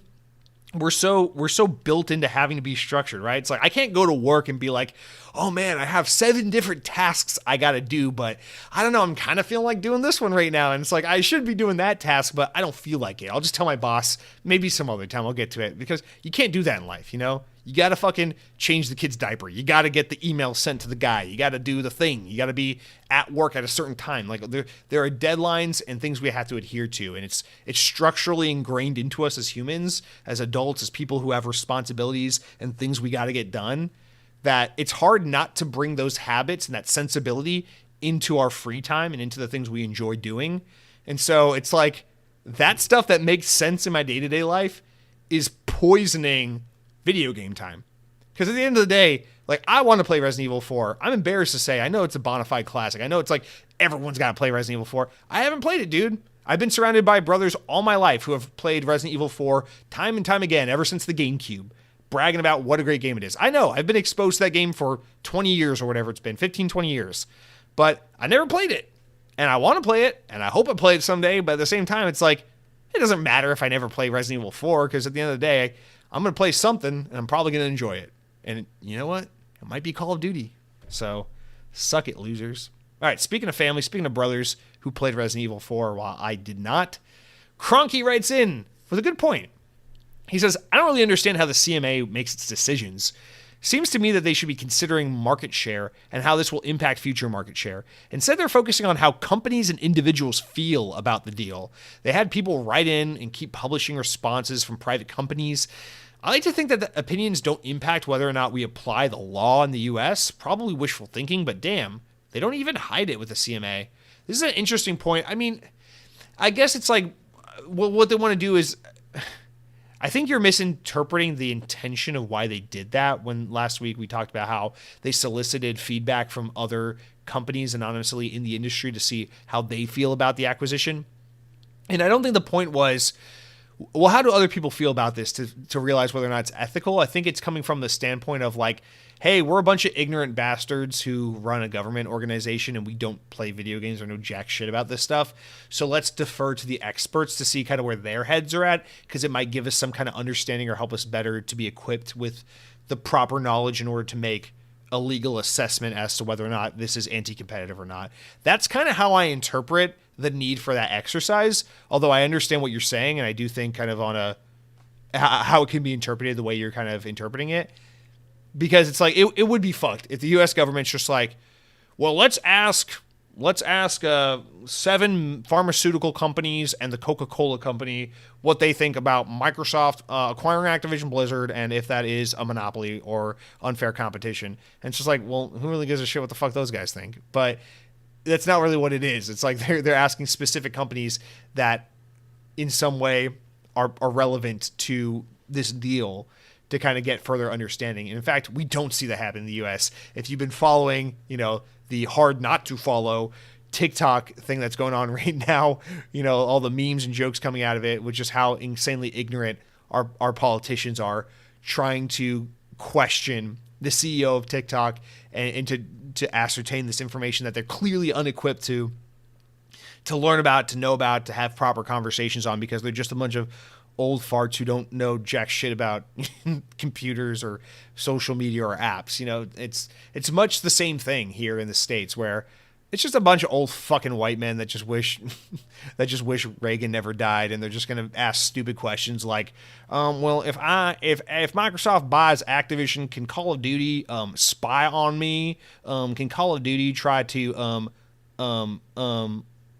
impregnate my wife unsolicited? And it's just like, they're gonna ask stupid fucking questions like that, and we're gonna be sitting there with our hands in our faces being like, oh my god, I can't believe these motherfuckers get to govern on video games, it's so embarrassing.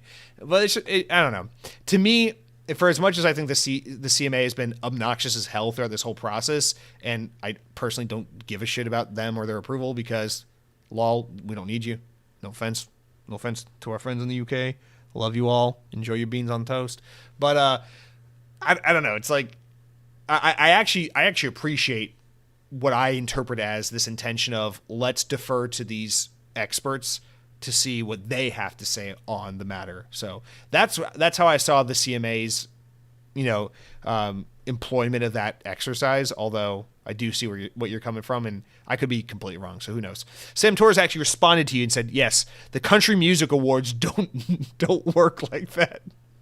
You got to go on stage with fish hooks in your genitals to even be considered good for country music. Nobody buys your album without wincing and knowing that you've been through it to get there. Fucking Sam Torres. Thank you for writing that in, man. CMA stands for Country Music Awards, absolutely. I mean, dude, country music is not even remotely. I mean, country music is just fucking pretty boy pop music at this point. No, no offense. If you like country music, more power to you. Yeah, I get it. It's just catchy music, but let's be honest. Country music is just pretty boy pop music at this point.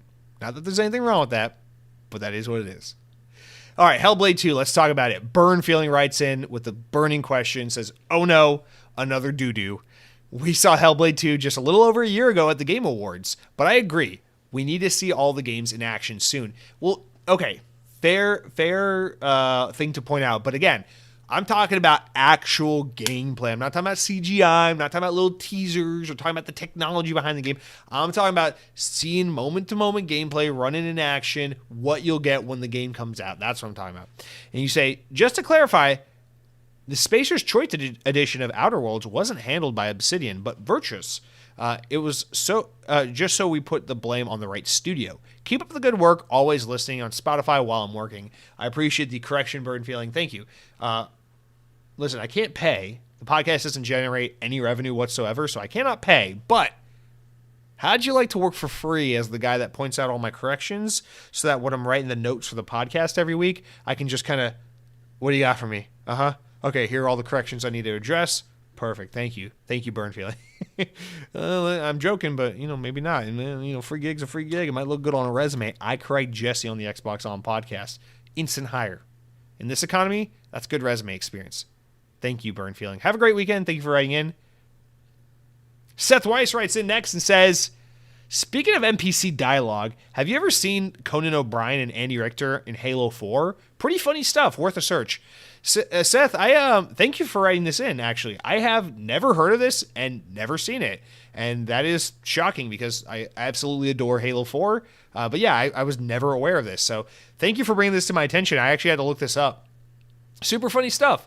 Yeah, there's an Easter egg in Halo 4 where there's these two Marines, and if you stand next to them for a long extended period of time, they break out in this random discussion, kind of like how grunts talk in Halo games. But it's funny, they have a conversation about how some nice rugs would sprucing up the place they're in a little bit and make the place look nicer, and then they start poking fun, and they're like, oh man, I heard that they woke in some old alien race that's going to cause some trouble for us. That's fucking stupid. Why would you do that? Why would you wake him up? And kind of poking fun at the main synopsis of what Halo 4 is about. And I just think that's a lot of fun. I like that stuff. That's the kind of stuff where it's just in the same spirit of what Bungie did with grunts in previous Halo games. It's so unabashedly Halo, but in its own way. And I love that shit. I love that shit so much. Watching that clip, though, it broke my heart a little bit because right now I played so much Halo Infinite recently that it was just so refreshing and nice to see this old Halo 4 aesthetic and be like, oh yeah, remember when 343 was an individual unique studio that was just doing its own thing and kind of trying their hand at Halo, and it was freaking awesome because Halo 4 and 5 are aesthetically the best looking Halo games, and then everyone had to kowtow because people wanted to look like the old days. And yeah, it made me sad. But thank you for writing that out, writing in about this. I have never seen that, and for people who haven't seen it, my summary of it is not funny at all and not doing it justice. You should absolutely see this little Easter egg from Halo 4. Just type in on YouTube Halo 4 Conan O'Brien Andy Richter. You'll have a good laugh. It's really cool stuff. I love that shit.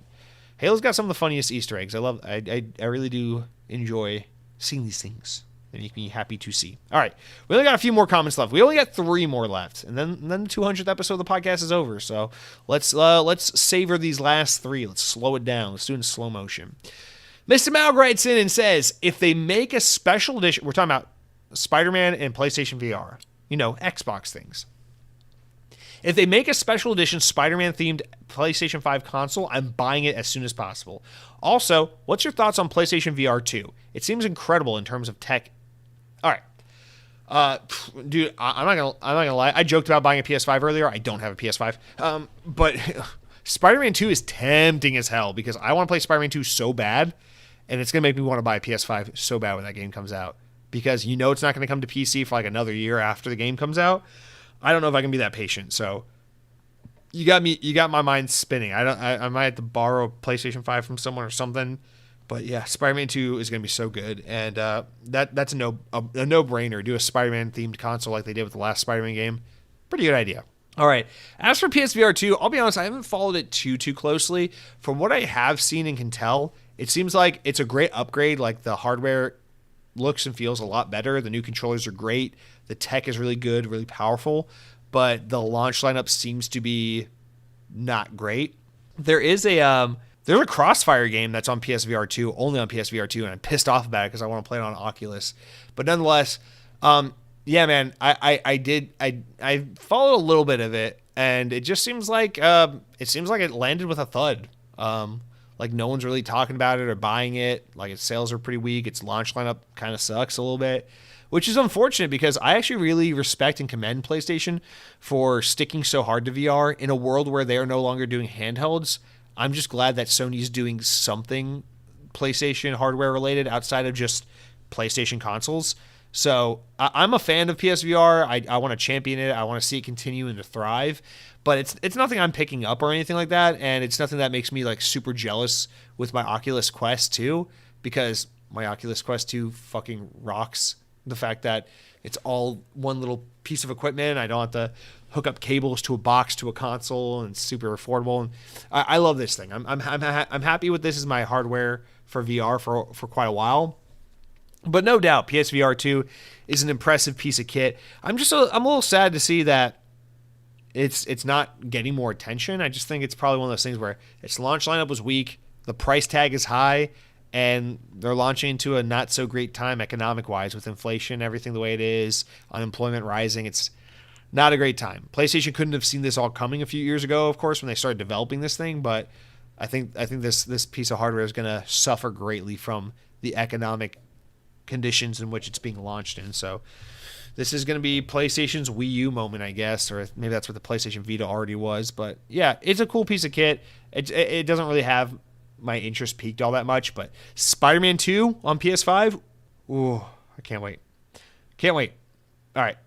Let's talk about Xbox Always Online. Tim R. writes in and says, it's so weird to think that people would freak out if they turned on their Xbox and weren't online. It's likely because I'm older, but I only ever worry about being online if it's stuff like Netflix or Call of Duty, which it's extremely rare that I play.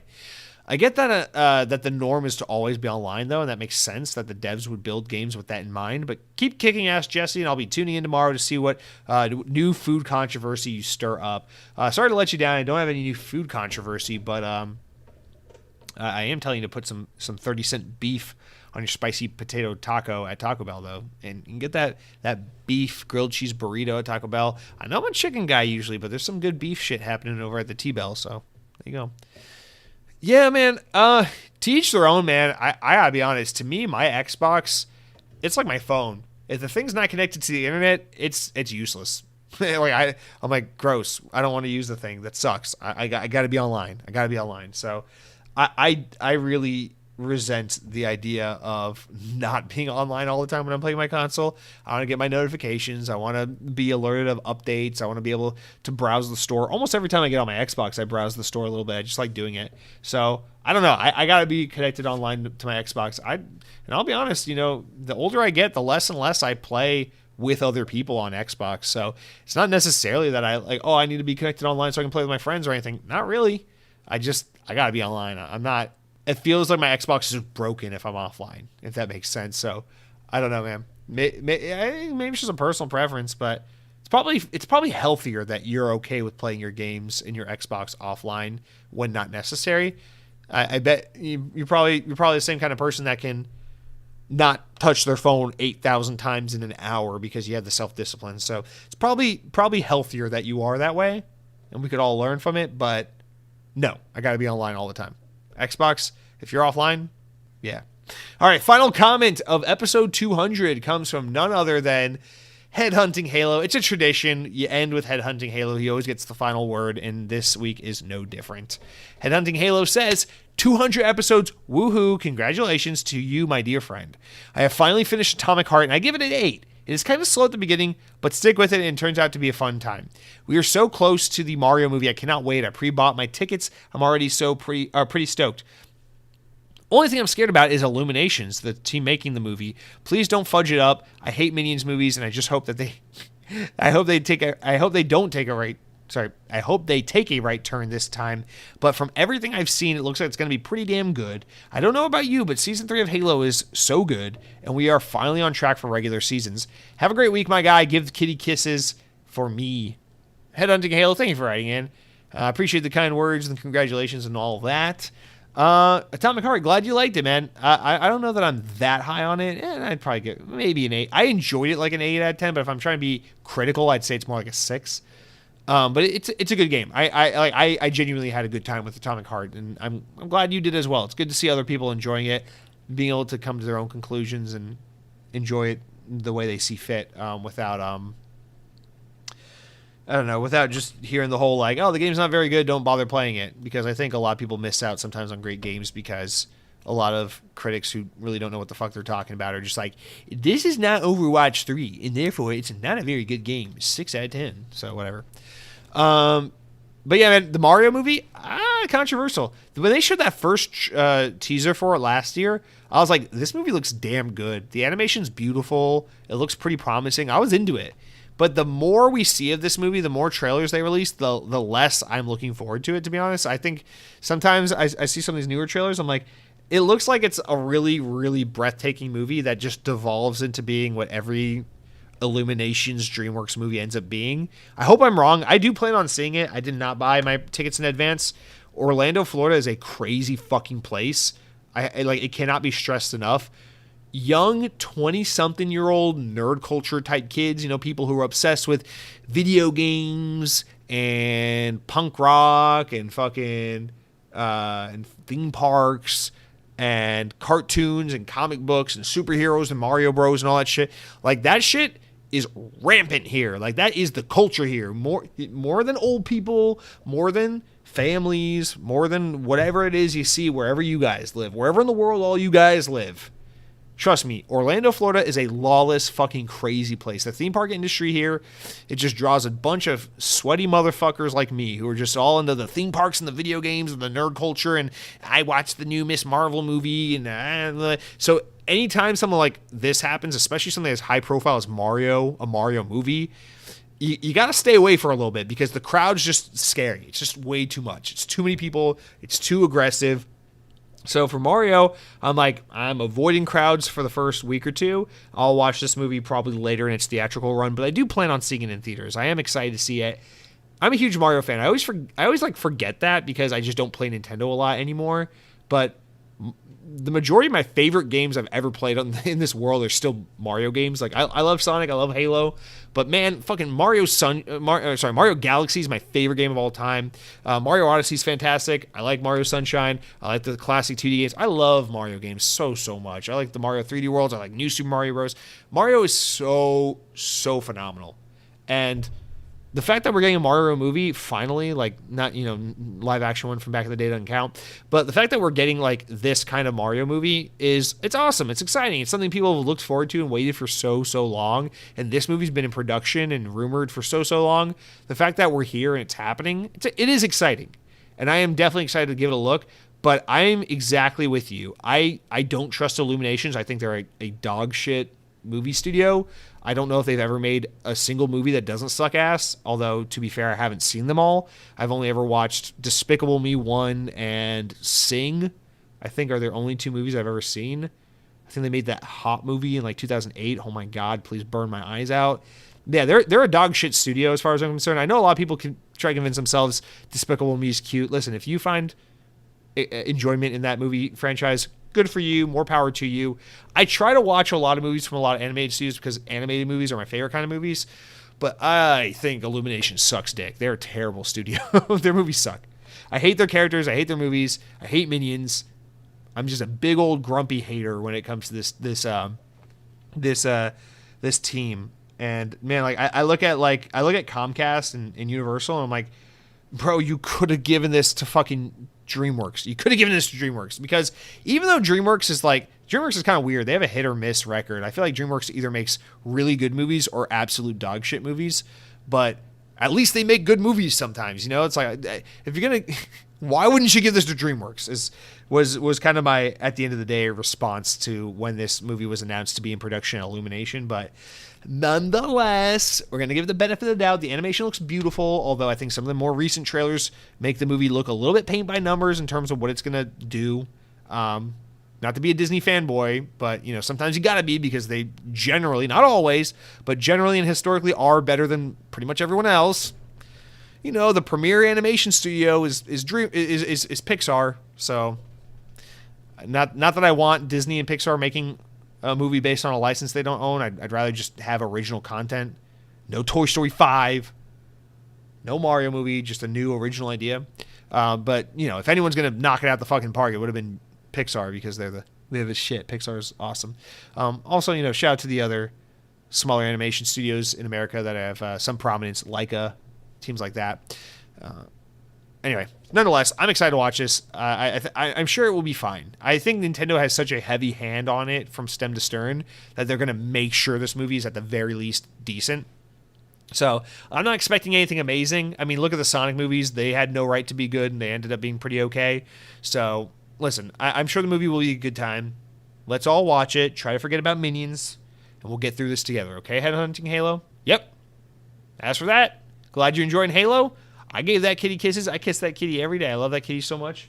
But that's it. That's it for episode 200 of Xbox On. We ended it fittingly speaking about Nintendo instead of Xbox. But thank you all so much for the support over the years. I genuinely mean that. Like I've already alluded to on this podcast, on this episode, rather, would not be at 200 if it weren't for the fact that you guys listen. You let me know you're there. You leave comments, you review. You just let me know there's someone on the other side. Today my phone was blown up a little bit with a bunch of people commenting and being like, "Oh, hey man, congrats on the episode 200." And I'm like, I can't wait to use all these on the podcast. This is making my day. This is why I like doing Xbox on.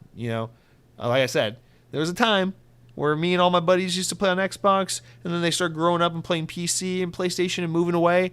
And, the way I stay connected with, like, Xbox people and in the Xbox community is through this podcast. It's through you guys. So that means the world to me, Shout out to my nephews and Cronky who sometimes play Xbox. But other than that, it's this podcast. It's how I stay. It's how I have some kind of communal place in the Xbox realm, and I appreciate you all for that. So thank you so much for 200 episodes of this podcast. I look forward to another 200 and more with all of you. You guys take care. Have a great week. Eat some delicious food. Get some beef on those spicy potato tacos for only 30 cents more at Taco Bell. Play the games that feel good. Don't worry about what you told yourself you have to do. Just play the game that you're enjoying. Enjoy your life. Take care of your friends. Take care of your family. Eat some good food. Look both ways before crossing the street. Cut your toenails, for the love of God. Lotion up. I don't care what color your skin is. Everyone needs lotion, okay?